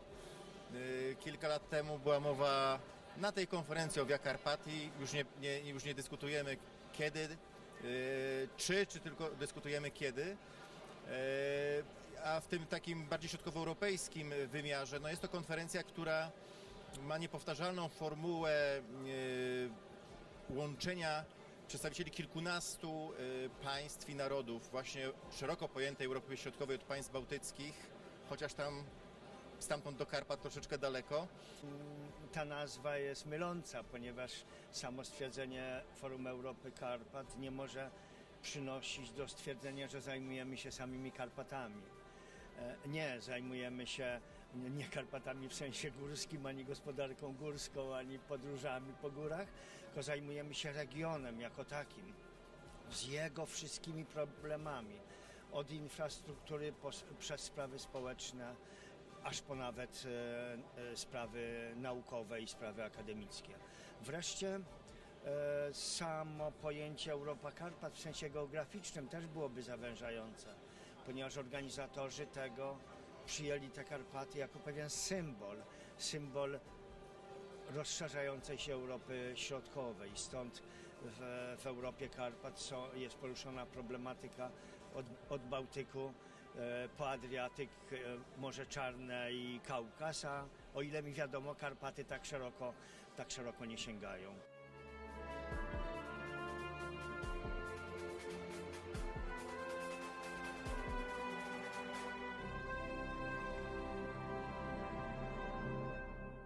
No taka kluczowa sprawa, na którą wpływ miały różne rozmowy, spotkania prowadzone przez marszałka Marka Kuchcińskiego z przedstawicielami parlamentów państw Europy Karpat, Grupy Wyszehradzkiej, ale też właśnie szerzej rozumianej Europy Karpat, to przyspieszenie i zrozumienie potrzeby budowy drogi ekspresowej Via Carpatia.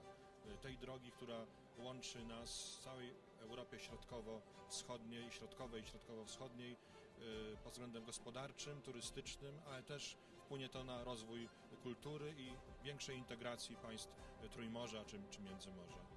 Via Carpatia, właściwie przypominanie o niej, lobbowanie żeby stała się wielką międzynarodową, firmowaną przez ten międzynarodowy układ szlaków komunikacyjnych drogą. Mieliśmy świadomość i wszyscy, którzy w tym brali udział, mieliśmy świadomość znaczenia tej drogi, ponieważ jest to chyba pierwszy taki szlak komunikacyjny łączący północ z południem Europy.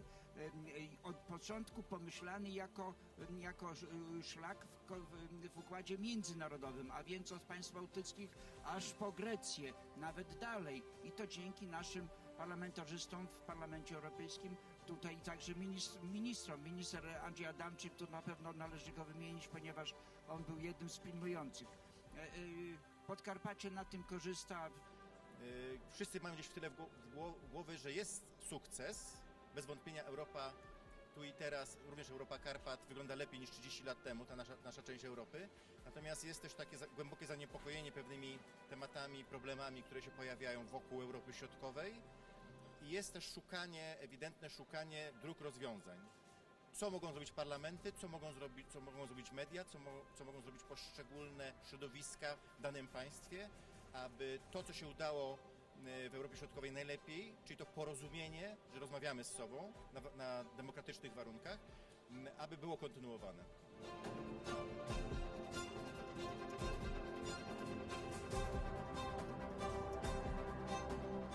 Chcemy, aby powstawały zgromadzenia parlamentarne, na przykład państw Grupy Wyszehradzkiej, ale też, żeby były stałe instytucjonalne formy współpracy parlamentów i poszczególnych komisji, jak Komisji Spraw Zagranicznych, czy mojej Komisji Kultury, także też komisji, które zajmują się sprawami gospodarczymi, sprawami rolnictwa, ochrony środowiska, pomiędzy poszczególnymi państwami Europy, Karpat i także właśnie te szersze fora zgromadzeń parlamentarnych, bo jednak współpraca parlamentarna przyspiesza i umożliwia jakby trwałą kontynuację działań prowadzonych przez rządy. Nawet przy zmieniających się rządach stała współpraca parlamentarzystów różnych ugrupowań umożliwia pewną kontynuację i to, co jest dla nas kluczowe, budowanie silnej wspólnoty państw Europy Środkowej. Wydaje mi się, że w przypadku Europy Karpat to najważniejszą rzeczą jest możliwość organizowania spotkań i tworzenia atmosfery, dobrej atmosfery do dyskusji z przedstawicielami wszystkich, niemal wszystkich różnych obszarów naszej aktywności i publicznych, państwowych, lokalnych, regionalnych i tak dalej. Od poważnej gospodarki czy bezpieczeństwa, aż po kwestie artystyczne, sztuka, ochrona przyrody. Wydaje mi się, że tą atmosferę tworzą nie tylko pomysły, pomysły wytwarzają ludzie.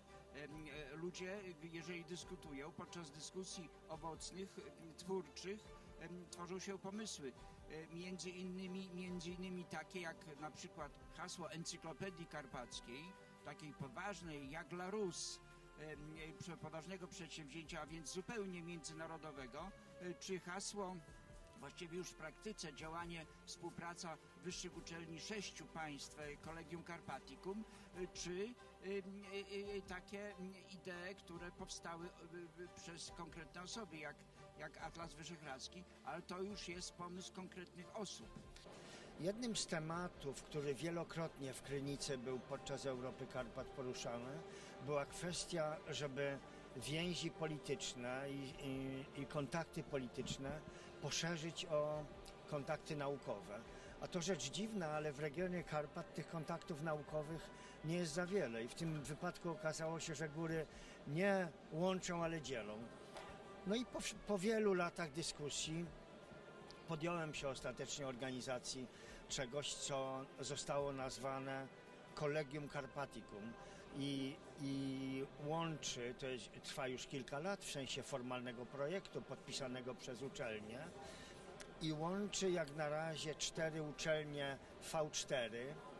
Z Czech jest to Uniwersytet z Ostrawy, ze Słowacji jest to Uniwersytet z Preszowa, z Węgier jest to Katolicki Uniwersytet imienia Paszmania z Budapesztu i to jest Wyższa Szkoła Wschodnioeuropejska z Przemyśla po stronie polskiej, plus 2 kraje sąsiadujące z V4. Jest to Uniwersytet Stefana Wielkiego w Suczawie z Rumunii i Uniwersytet Stefanyka z Iwano-Frankiwska, czyli dawnego Stanisławowa.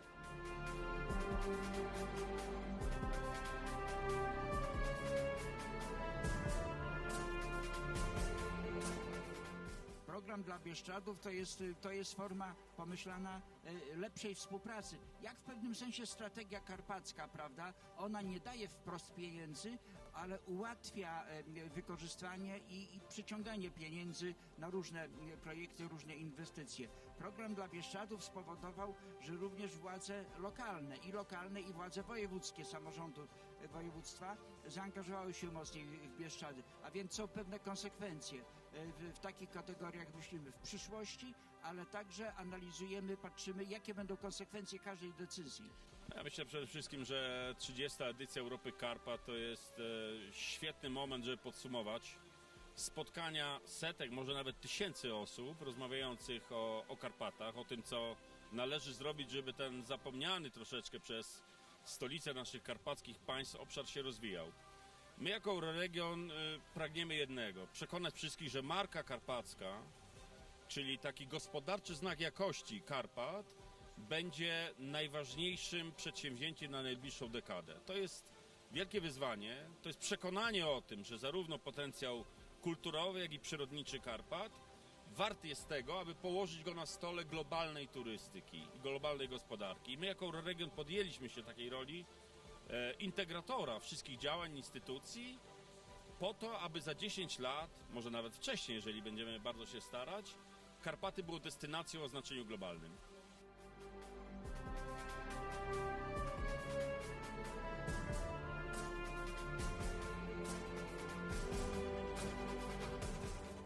Młodzi Europejczycy rozmawiali rzeczywiście bardzo ciekawie i zwróciłem na jedną rzecz uwagę. Każdy temat dla nich nie jest tematem tabu, a nawet lubią rozmawiać o sprawach wrażliwych. Nie chcą tutaj ograniczeń i nie przeszkadza im wielka dyskusja, jak to mówiono w takich bardziej ostrych tematach. Sytuacja w polskim parlamencie dla mnie jest tak normalna, tak oczywista, że to byłem sam zaskoczony taką pozytywnym podejściem do młodzieży.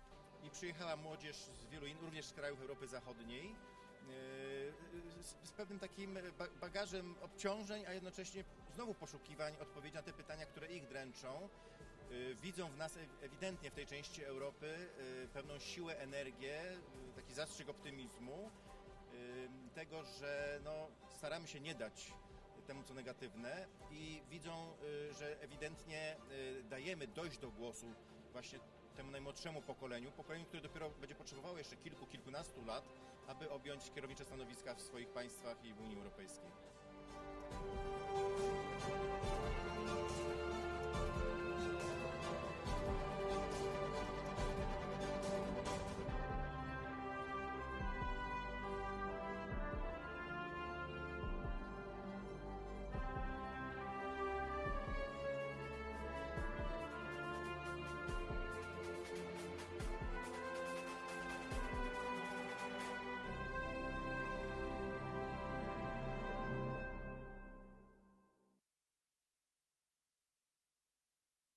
Spotkanie polityków, samorządowców i naukowców w Krasiczynie odbywało się w cieniu ukraińsko-rosyjskiego kryzysu i dlatego temat bezpieczeństwa w Europie Środkowo-Wschodniej zdominował dyskusję. Wszyscy przedstawiciele, bo 10 państw wyrażali tę solidarność z Ukrainą. Zasada nienaruszalności granic, szczególnie w Europie, musi być przestrzegana przez wszystkie państwa. Te największe i te najmniejsze. Tutaj jesteśmy solidarni. Podczas konferencji Jarosław Sellin, wiceminister kultury i dziedzictwa narodowego, odznaczył w Krasiczynie ludzi kultury i sztuki. Wśród wyróżnionych znalazł się były ambasador Węgier w Polsce w latach 1990-95 Akos Engelmajer. Jestem niezmiernie szczęśliwy, że strona polska i niestety strona polska częściej niż moja strona doceniała to, co ja robiłem. W drugim dniu konferencji Rządowe Centrum GovTech zaprezentowało cyfrową Europę Karpat, której celem jest zwiększenie rozpoznawalności i atrakcyjności regionu. To wspólna inicjatywa Sejmu i rządu. Zapraszamy serdecznie, już teraz można zajrzeć na naszą stronę internetową i zapoznać się wirtualnie z Karpatami. Można, jeżeli ktoś jeszcze ma okulary wirtualnej rzeczywistości, to jeszcze wzmocnić swoje doświadczenie bycia tutaj w Europie Karpat. Europa Karpat to także młodzi twórcy wyróżnieni w ramach konkursu na cyfrowy komiks o legendach podkarpackich. Laureatką została młoda wrocławianka Nel Kowalska, która przedstawiła genezę powstania nazwy Bieszczady. Jak San stwierdził, który był przywódcą wioski, stwierdził, że osiedli się właśnie tam i prowadził taką mini wojnę z Biesem, który tam te tereny zajmował. Część plenarną Europy Karpat zakończyła prezentacja możliwości inwestycyjnych w ramach Funduszu Trójmorza oraz Programu Inwestycji Strategicznych Polskiego Ładu.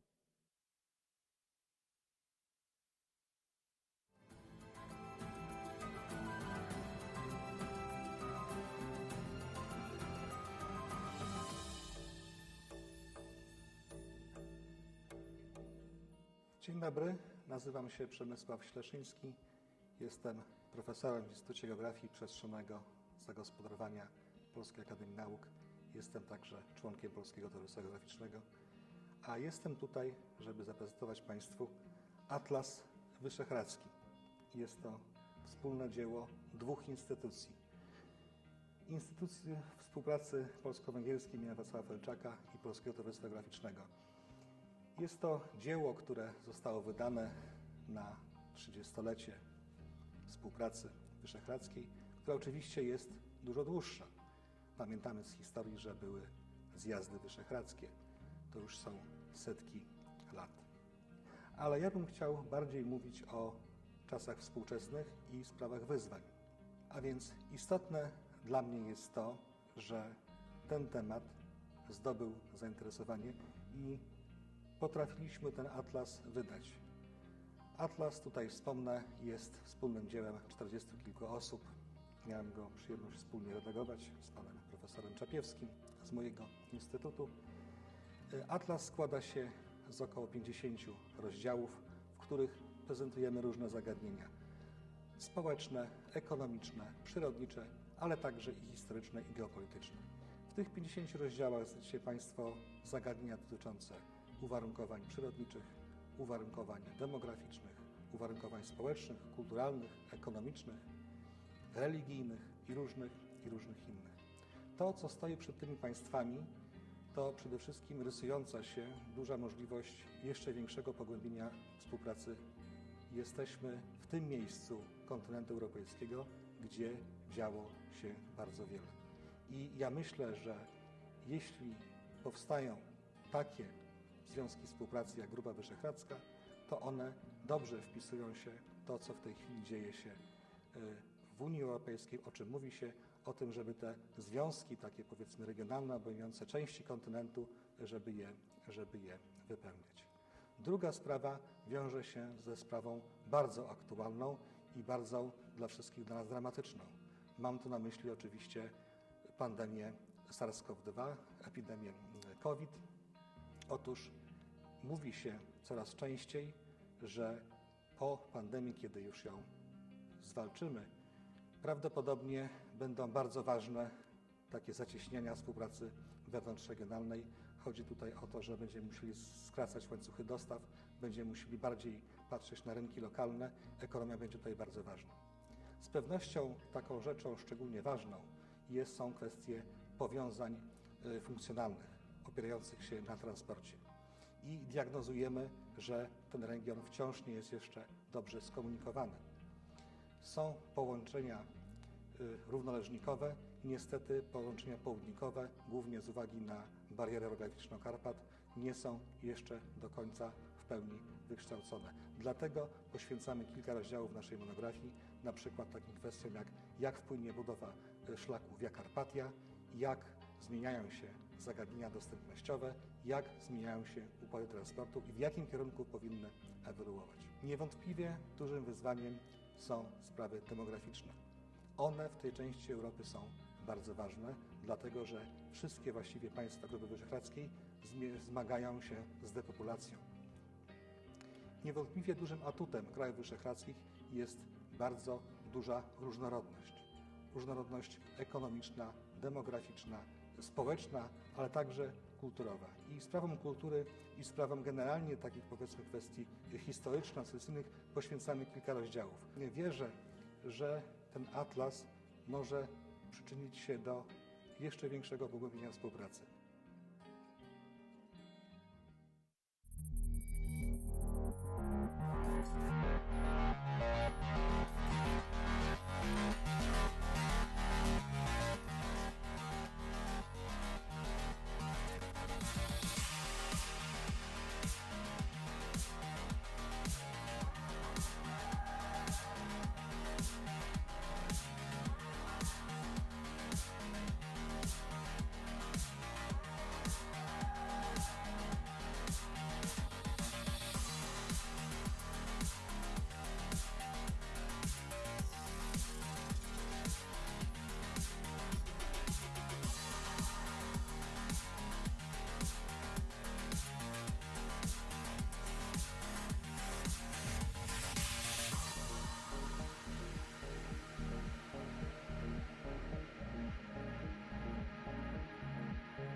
Zewnętrzna granica Unii Europejskiej to ciągłe wyzwania. Jako program współpracy transgranicznej Polska-Białoruś-Ukraina wychodzimy im naprzeciw i z funduszy unijnych wspieramy rozwój pogranicza od prawie 20 lat. Wspólnie budujemy i ulepszamy drogi, przejścia graniczne, oczyszczalnie, wodociągi i szpitale. Wyposażamy służby medyczne i ratownicze w nowoczesny sprzęt. Przekazujemy wiedzę i doświadczenie. Wspieramy ochronę i promocję dziedzictwa kulturowego i przyrodniczego. Rozwijamy edukację i turystykę. Ożywiamy współpracę i budowanie partnerstw. Z programu na lata 2014-2020 kwotą 170 milionów euro wsparliśmy prawie 160 projektów z udziałem 400 partnerów po obu stronach granicy. Pomagamy też sąsiadom z dotkniętej wojną Ukrainy.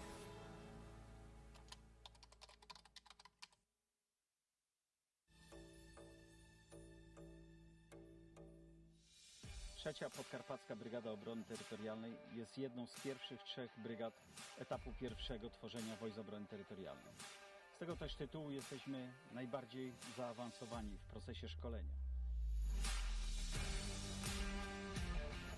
Bataliony trzeciej Podkarpackiej Brygady Obrony Terytorialnej rozlokowane są praktycznie we wszystkich większych miejscowościach Podkarpacia. Dzięki temu jesteśmy w stanie wspierać nasze lokalne społeczności, ale również szkolimy się w stałych rejonach odpowiedzialności batalionu.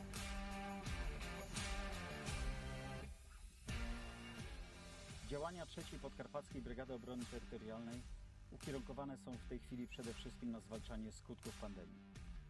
Nasz tygodniowy wysiłek to ponad 1500 żołnierzy zaangażowanych w działania w szpitalach, placówkach medycznych. Ramię w ramię z policjantami weryfikuje przestrzeganie kwarantanny. Oddajemy krew. Jesteśmy w Regionalnym Centrum Krwiodawstwa i Krwiolecznictwa i jego terenowych oddziałach. Pomagamy w administracyjnych sprawach, w stacjach sanitarno-epidemiologicznych, ale również pamiętamy o kombatantach i seniorach. Dowozimy ich do punktów szczepień, dostarczamy im obiady, lekarstwa, czy dowozimy do placówek medycznych. Trzecia Podkarpacka Brygada Obrony Terytorialnej jest zawsze tam, gdzie potrzeba. Wspieramy nasze lokalne społeczności. Dbamy o naszą małą podkarpacką ojczyznę. Дубинська волонтерка на Конторській і всі дубинчани, і всі біженці, і наші військові щиро дякуємо Шеку Журавлінському і всій громаді Хелма за таку посильну допомогу. Разом ми сила, разом переможемо. І ми захистимо вас, а ви допомагаєте нам. Слава Україні! Героям дякуємо! І Польща, дякуємо вам! Дякуємо, щиро дякуємо.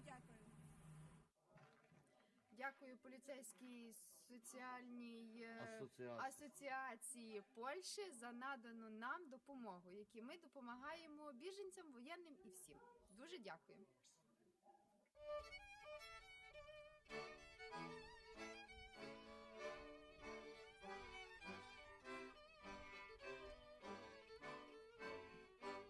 Zatań ze mną chociaż raz pod górami.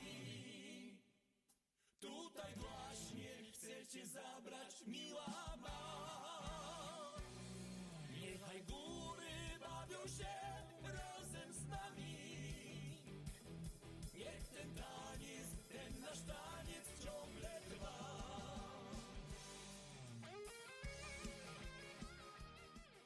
Pozdrawiamy oczywiście wszystkich uczestników Europy Karpat, od całego naszego zespołu Golec Orkiestra. Mówił Paweł Golec i Łukasz Golec. Do zobaczenia, do usłyszenia, wszystkiego dobrego. Hej! Nekünk magyaroknak nagyon fontos a népművészeti hagyományaink megőrzése és továbbadása az ifjabb generációknak. Magyarország legrangosabb folklórfesztiválja a Mesterségek ünnepe nevében üdvözletünket küldjük a világnak. Reméljük, hamarosan találkozunk.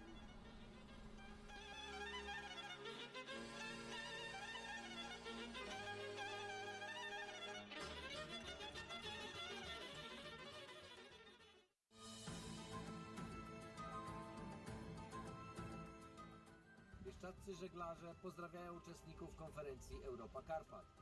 Zapraszamy wszystkich na nasze piękne solińskie morze i zachęcamy do współpracy na żeglarskiej niwie. Ahoj!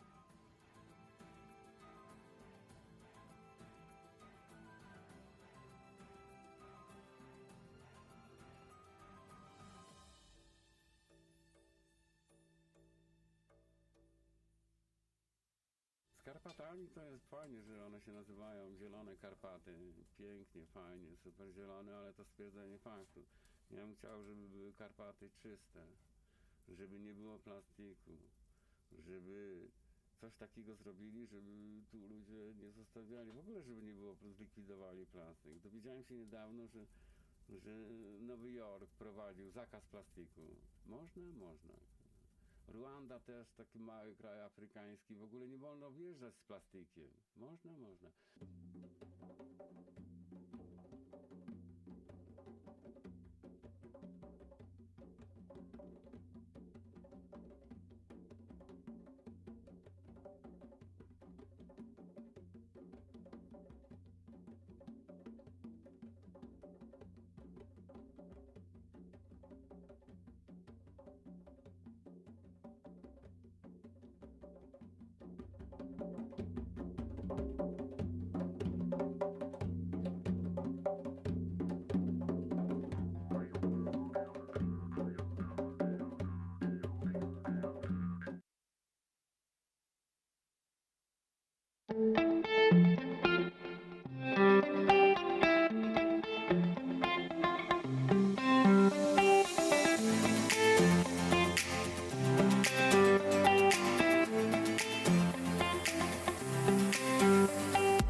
Szanowni Państwo, witamy serdecznie po przerwie.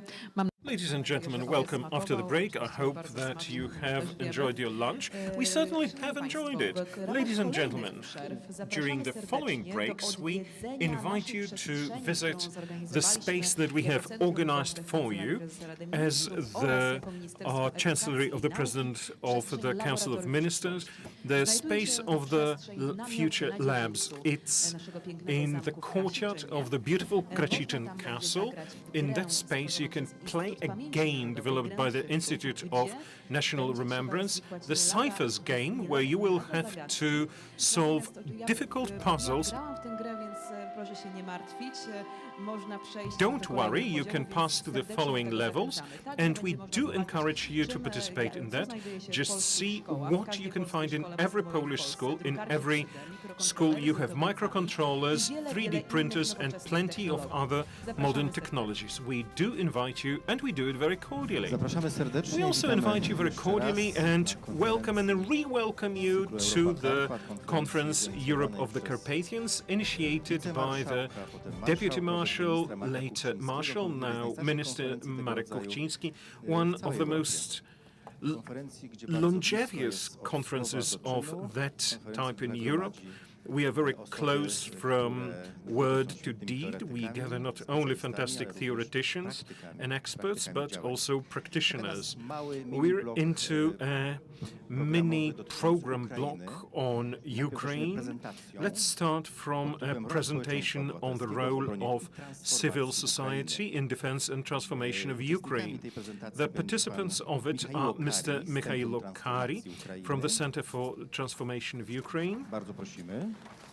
Mr. Doni Oles, former deputy to the Verkhovna Rada of Ukraine. Mr. Taras Stecki, former deputy to the same Verkhovna Rada of Ukraine, and we will have remote connections from the head of the National Agency of Strategic Communications, Mr. Oleksiy Halaka, and the chief military chaplain of the Ukrainian Greek Catholic Church, our Father Andriy Zelensky.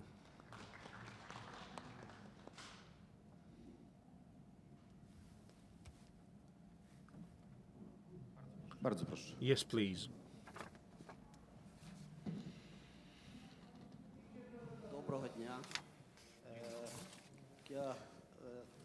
Good afternoon. I'd like to present to you the subject, the role of the civil society in transforming Ukraine.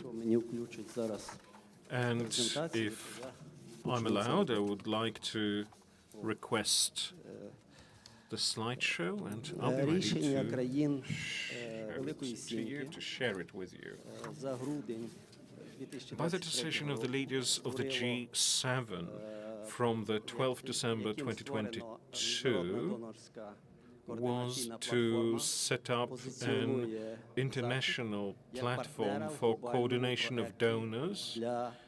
That decision positions the West as a partner in the global project that serves survival and transformation of Ukraine. An important place as our community, as our civil society considers, is held here by Poland. Poland is a role model and a standard for the Ukrainian transformation, you could call it a yardstick. This makes it possible to establish an international platform that serves as a tool to coordinate the key components of the process of transforming the state. That includes active elements of the civil society, the government and authorities, the opposition, and also the West. The Ukrainian active civil society has always been one of the main factors of focusing Ukraine on the transatlantic course. Revolution on granite, Orange Revolution, then Euromaidan, and the War of Independence, Survival and Victory are the absolute milestones of this process.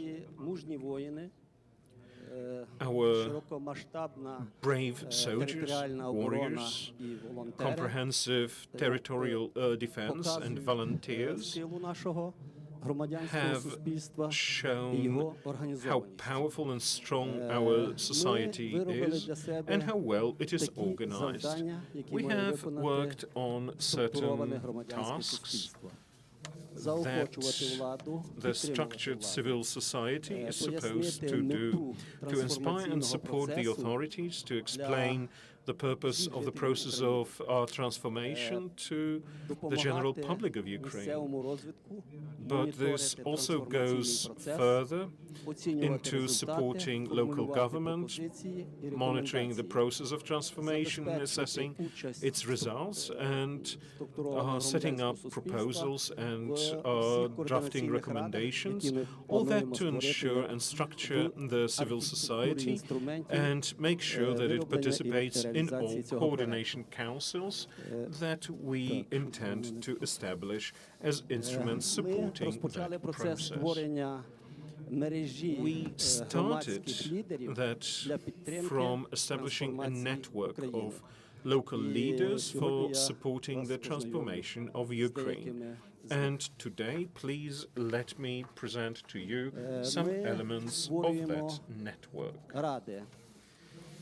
We set up councils.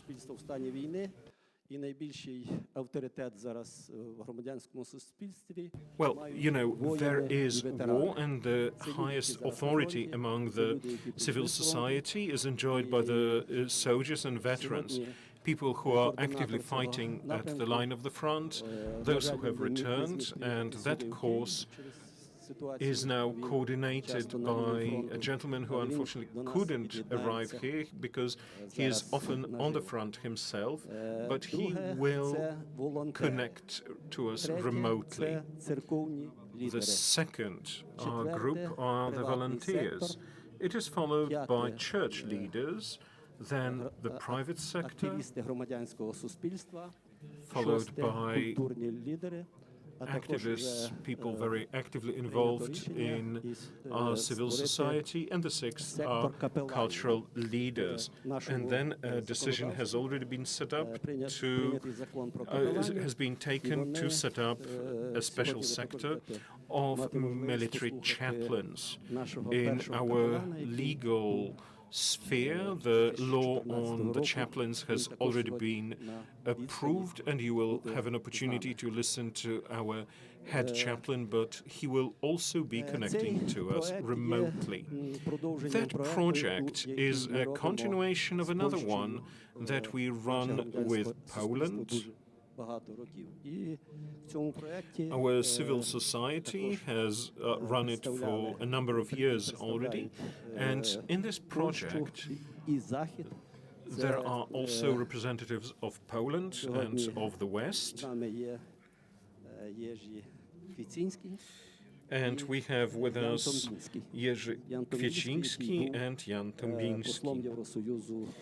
Jan Tombiński, who used to be a member of European Parliament, who visited Ukraine. Before the war, we set up a we drafted a special concept that supported also the work of American hubs. The key of that concept was a strategic memorandum of understanding between the US and Ukraine, and now elements of that idea can be found in the materials that have been approved by the G7. Now, together with Poles, we should develop, because we're also interested in Poles, also sitting at the table where decisions are made, decisions concerning the survival and transformation. For that reason, I'm more than grateful to you, Mr. Marshall, as we by now have him with us, and he's been a great help. I also hope that we will be able to present it as a memorandum of understanding on cooperation. Together with the American government, we have worked on implementation plan, and we will be now developing two memoranda, one with the American government and the other with the Polish government and parliament. We are supported by our parliament in this process as well. Now, together with global experts, we are working on an approach and concept for Ukraine transformation strategy that will provide the foundation and lay the cornerstone for the Ukrainian transformation, and also the implementation plan accompanying it. Should you have any questions, I'll be very glad to answer. If not, however, I will gladly pass the microphone to Oleksiy Halaka. Oleksiy Halaka, who is our, I understand, remote panelist. Can we now connect to Oleksiy? Oleksiy Halaka is one of the military combatants, a head of a separate military institution, the recipient of the Iron Cross from the chief commander of the Ukrainian army, and he is a recognized journalist.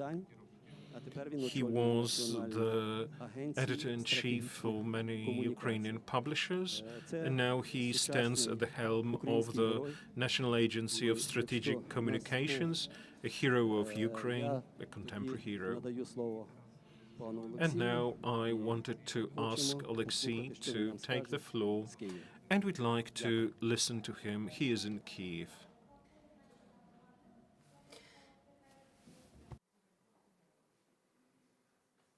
I'm very sorry, but we are not getting any voice input, so we're not able to translate. Could you please switch your...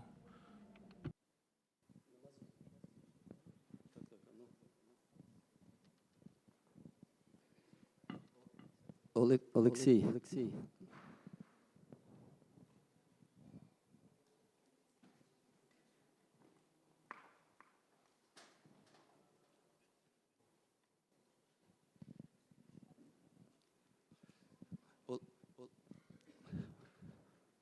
Państwa, często się mówi, że Ladies and gentlemen, we often say that truth is the first victim of the war, but we often forget that from the point of view of the state, the first victim are organizations, civil organizations of various types. At the same time, what we're discussing here now and the subject of our dispute, the extraordinary conditions accompanying the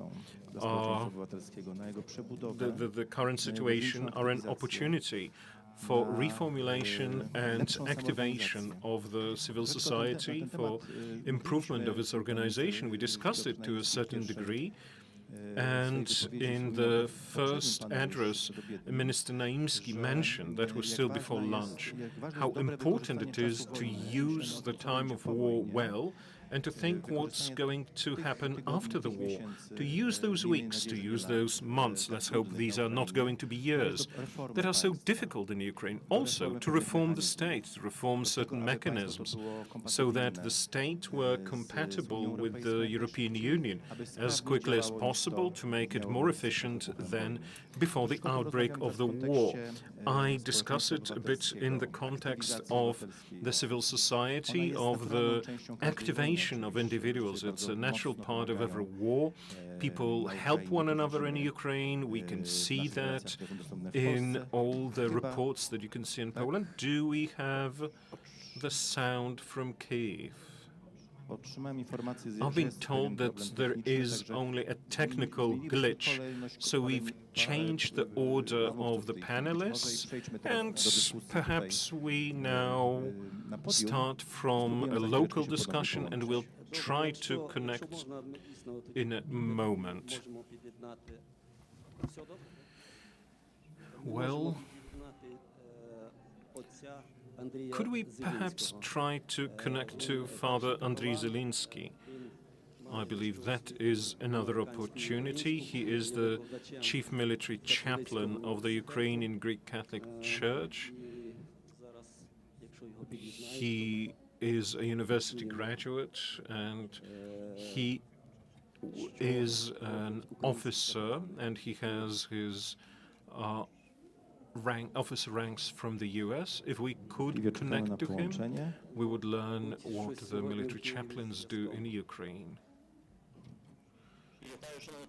It seems that it's very hard to connect to Kyiv. Can you hear me, ladies and gentlemen? Good afternoon to you. You can hear me, can't you? Okay. When we talk about civil society and its role in developing the defense capacity, or perhaps about the contribution to the defensive capacity of the whole state, especially during a war, perhaps one of the main crucial tasks is the issue of maintaining culture, the culture of leadership, and also personal culture, because leadership is really grounded in proper systems of values. As I believe, this is particularly important in the pastorship services and in chaplaincy in the Ukrainian army. Articulation of the values that can provide the grounds for effective and clear mechanism of cooperation, a cooperation that guarantees our resilience and also the certainty of attaining certain results, of reaching them. Today we live with you and we are part of the state. In the last 9 years, we have observed a conflict caused by Russia, and in 9 years, values change. There is even the generational change. Some values have been replaced. The current one, the one coming to the activist stage, is now oriented towards the same values. I've already mentioned the crucial values such as resilience, certainty. My duty of a military chaplain is to care for people wearing uniforms, but primarily about the people, the humans, who represent the full potential and who must be prepared for social development. In Ukraine, we have passed and approved legislation about the service of military chaplains, and now we have a separate institution in the state, and that is that of chaplainship, military chaplainship. And a chaplain is a military priest or pastor who is responsible within their range of duties for their units and subunits. Most importantly, however, the chaplainship is an institution that provides the formation. So it's important to what degree we will manage to shape, to develop the resilience of civil society, because that is on what the capacity to work in this post-war Ukraine hinges. We want the military to become a school of living and a school of leadership, because then it will provide a powerful mechanism for social transformation. Thank you very much. Thank you. We've been told that we may probably have a connection to Mr. Oleksiy Halaka. Can we ask Oleksiy for his address, for his contribution? Can I be heard? Can you hear me? Thank you very much, Michał. Thank you for introducing me. I was called a hero. I am no hero. Heroes are thousands of our boys who day and night devote their youth, their life to our Ukraine, and all I do is I just add a little touch and I make small contributions. I'd like to start from a historical introduction. The Soviet Union and Ukraine was a part of it. There was a certain parity of authority.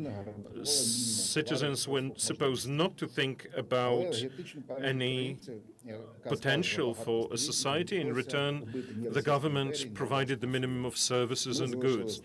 But the memory of the Russian Empire and Soviet Union meant that Ukrainians stayed at the same level of organization.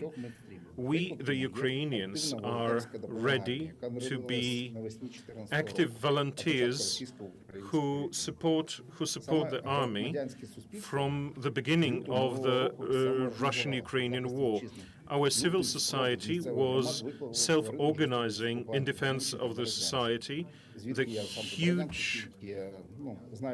The crimes of Irpin, Borodyanka, Bucha were a horrible shock for all of us. People began to defend their land.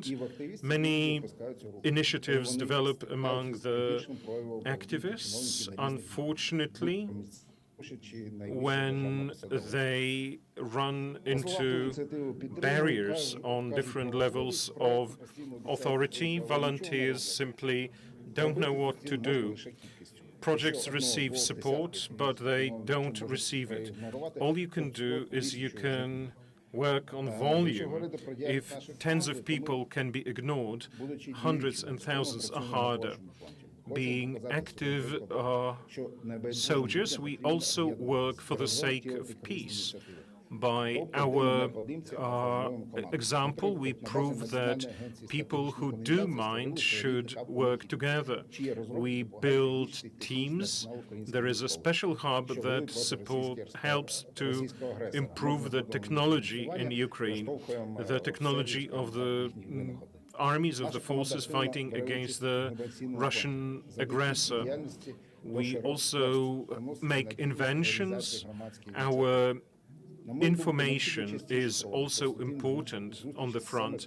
There is a wide range of civil initiatives. We know that we should more frequently contact civil society to increase their efficiency. Now, certain contacts are sometimes disobeyed by the authorities, so that we do not stand aside, that we stand together. This is something that improves our togetherness, our society, and I'd like to thank my Ukrainian friends who really help us achieve that. Thank you very much. Thank you very much, Alexei. I'd like to use this opportunity to remind that when in Krasiczyn we were running our annual event, there was a meeting with Volodymyr Chipoho planned, but he happened to be on the line of the front and he couldn't join our program. Unfortunately, he lost his life, and all I wanted to do was to remember Volodymyr, and he died for our possibility to meet today. This is his doing, this is his merit that he has done it. I'd like to introduce to you people who are known in Ukraine, but also beyond. This is our little story of independence. These are people who fought for our independence. May I present to you Taras? Taras was a deputy to the Verkhovna Rada for 5 terms. He voted for Ukrainian independence. He was one of the organizers of the Orange Maidan, and now we're working together on the project of transformation of Ukraine for survival. Thank you very much, Mikhailo, for presenting me. Ladies and gentlemen, the main claim, the main tenet that I followed throughout my conscious life, and I'd like to emphasize that, is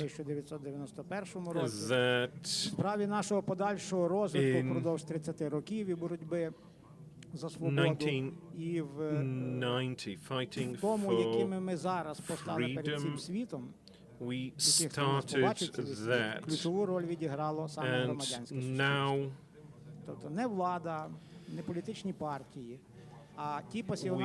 the civil society were the ones who played the crucial role to achieve what we have achieved and what we have been fighting for since the 1990s. We might have been chaotic first, but then we united, and there have been 3 very important moments in the recent years.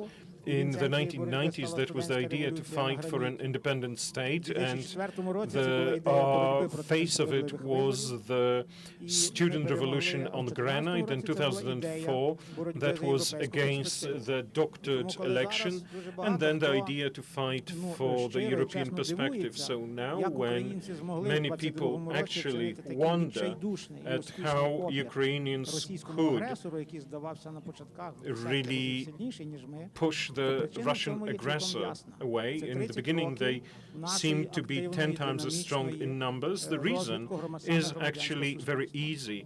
These are decades of the active and dynamic development of our civil society. They developed mass movements that let Ukraine take steps forward. Representatives of the civil society were in the spearhead and they gave a push to the authorities.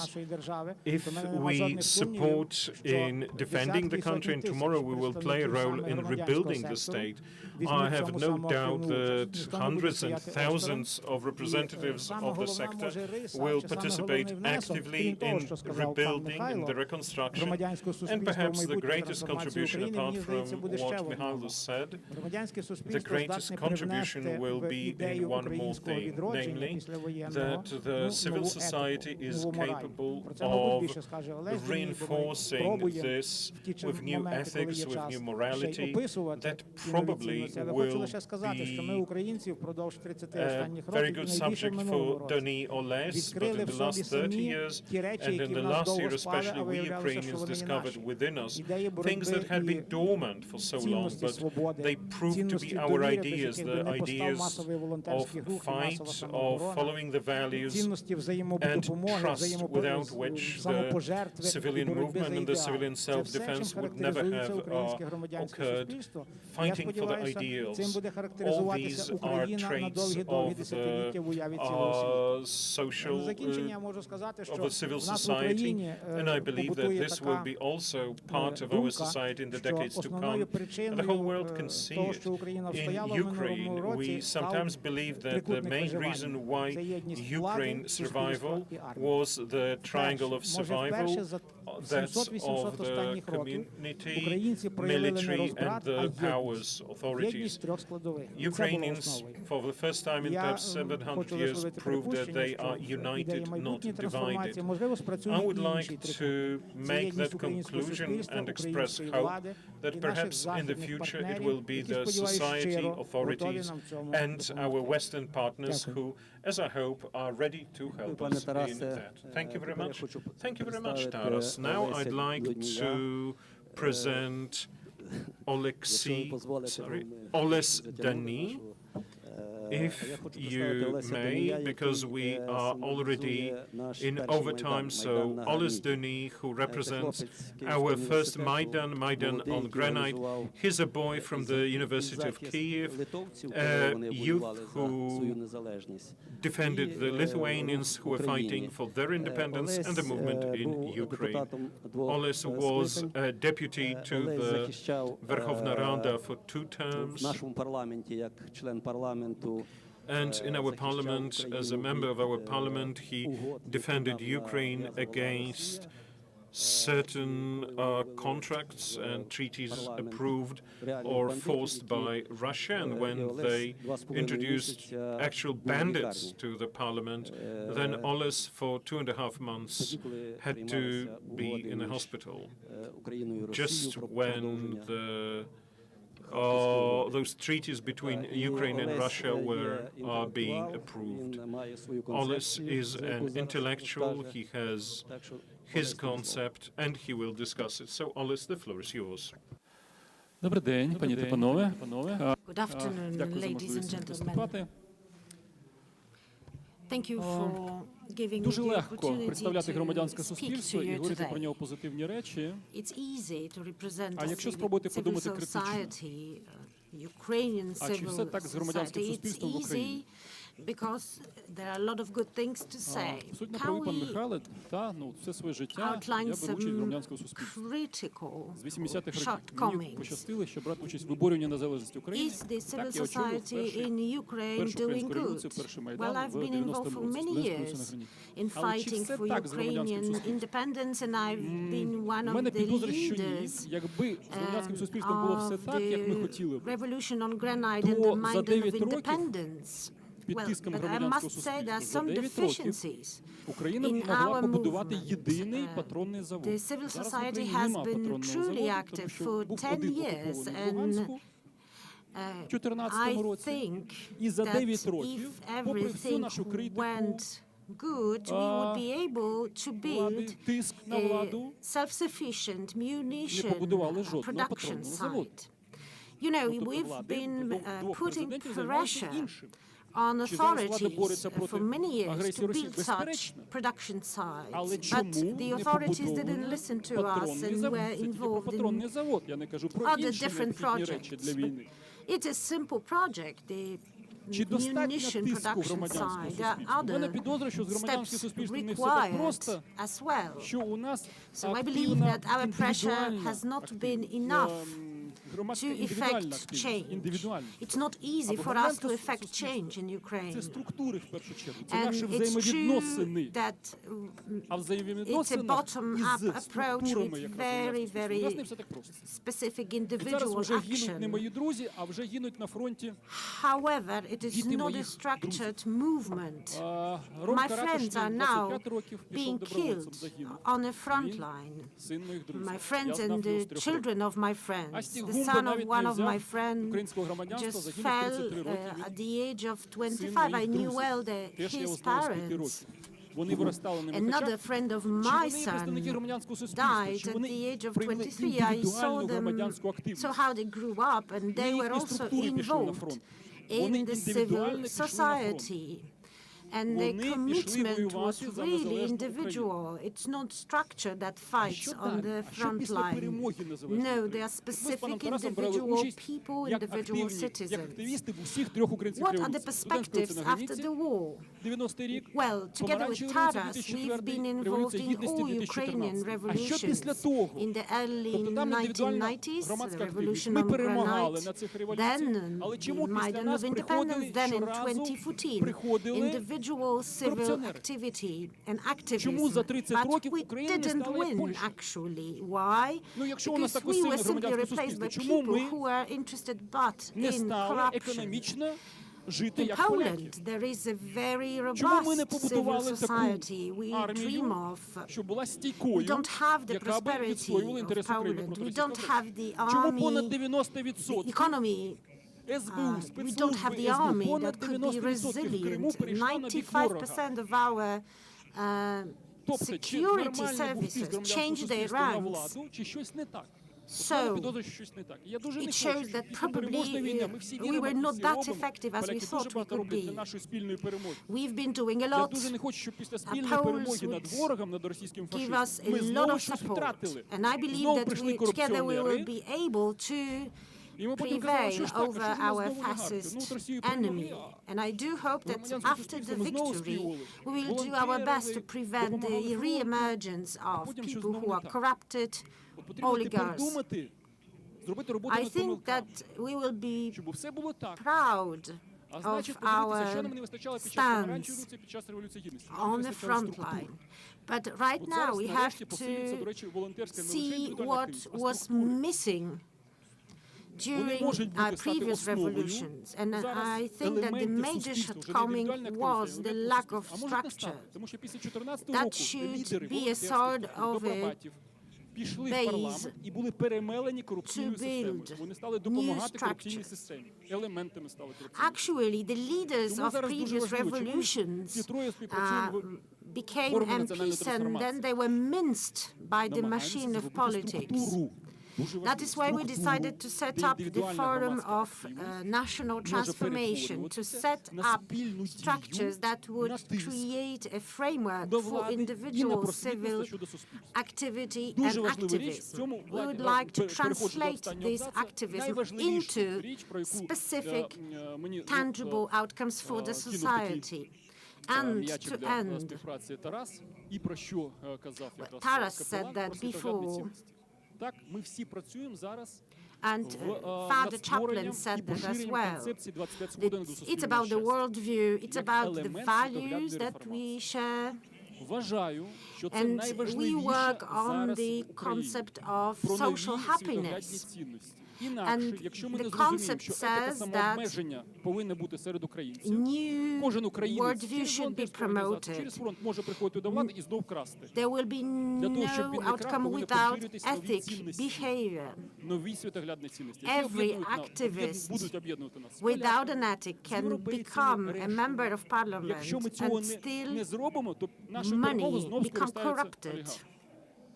Without ethics, without values, without this concept of social happiness, there still will be corruption.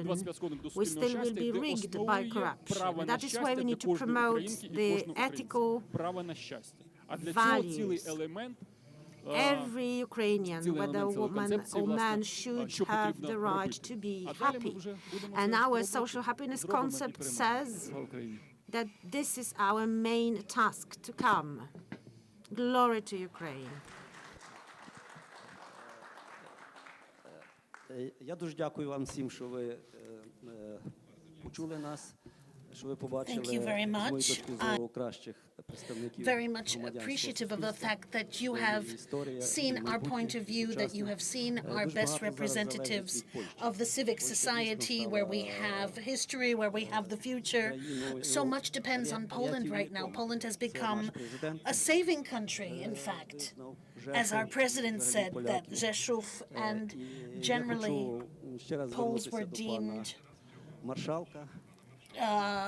as such. I would once again like to speak to or make a remark to Mr. Marshall and Mr. Kwieciński. We will overcome, we will rebuild, we will reconstruct. Glory to Poland, glory to Ukraine.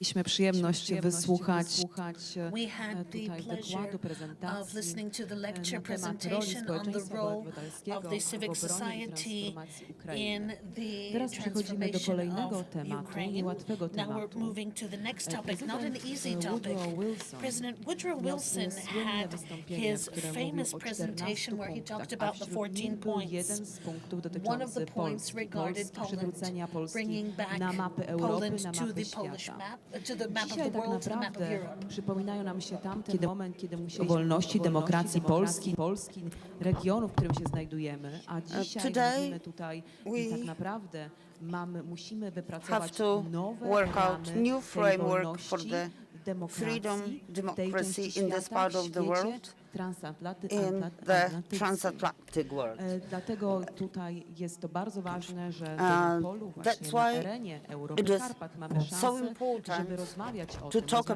dzisiaj, rozmawiać jutro, pojutrze, rozmawiać Carpathian cały czas, Europe. bo to jest temat, We have to który discuss this topic będzie today tak and naprawdę tomorrow, nowy ład because całego actually świata this is going demokratycznego świata. to be something what's going to open the new order of the new world. I would like to pana profesora Macieja Szymanowskiego, który jest dyrektorem Instytutu Felczaka. Who's the director of Felczak Institute. Jeszcze raz. Good afternoon, Minister. Proszę Państwa, kolejny panel, kontynuujemy wątek is going to be the continuation of the Ukrainian theme, the new architecture, political architecture, security architecture, but also we're going to focus on what is the most important today and which is going to be very important in the future, that is reconstruction and modernization of Ukraine. We have excellent guests with us, excellent panelists. Jerzy Kwieciński, wiceprezes banku PKO-SA, a dyskutantami będą pani Marlena Maląg, poseł na Sejm, minister rodziny i polityki społecznej. Dzień dobry. Pani prezes Beata Daszyńska-Muzyczka, dobrze nam już znany, Bank Gospodarstwa Krajowego. Nie będzie, spóźni się, przepraszam. Pani Olga Semeniuk-Patkowska, sekretarz stanu w Ministerstwie Rozwoju i Technologii, poseł na Sejm RP. Dzień dobry. Zostali z nami uczestnicy w części przynajmniej poprzedniej prezentacji, czyli pan Michał Kajrin, Centrum na Rzecz Transformacji Ukrainy, oraz pan Stecki Taras, deputowany Rady Najwyższej Ukrainy. W dyskusji wezmą udział również pan Paweł Śliwa, wiceprezes Zarządu do Spraw Innowacji Polska Grupa Energetyczna.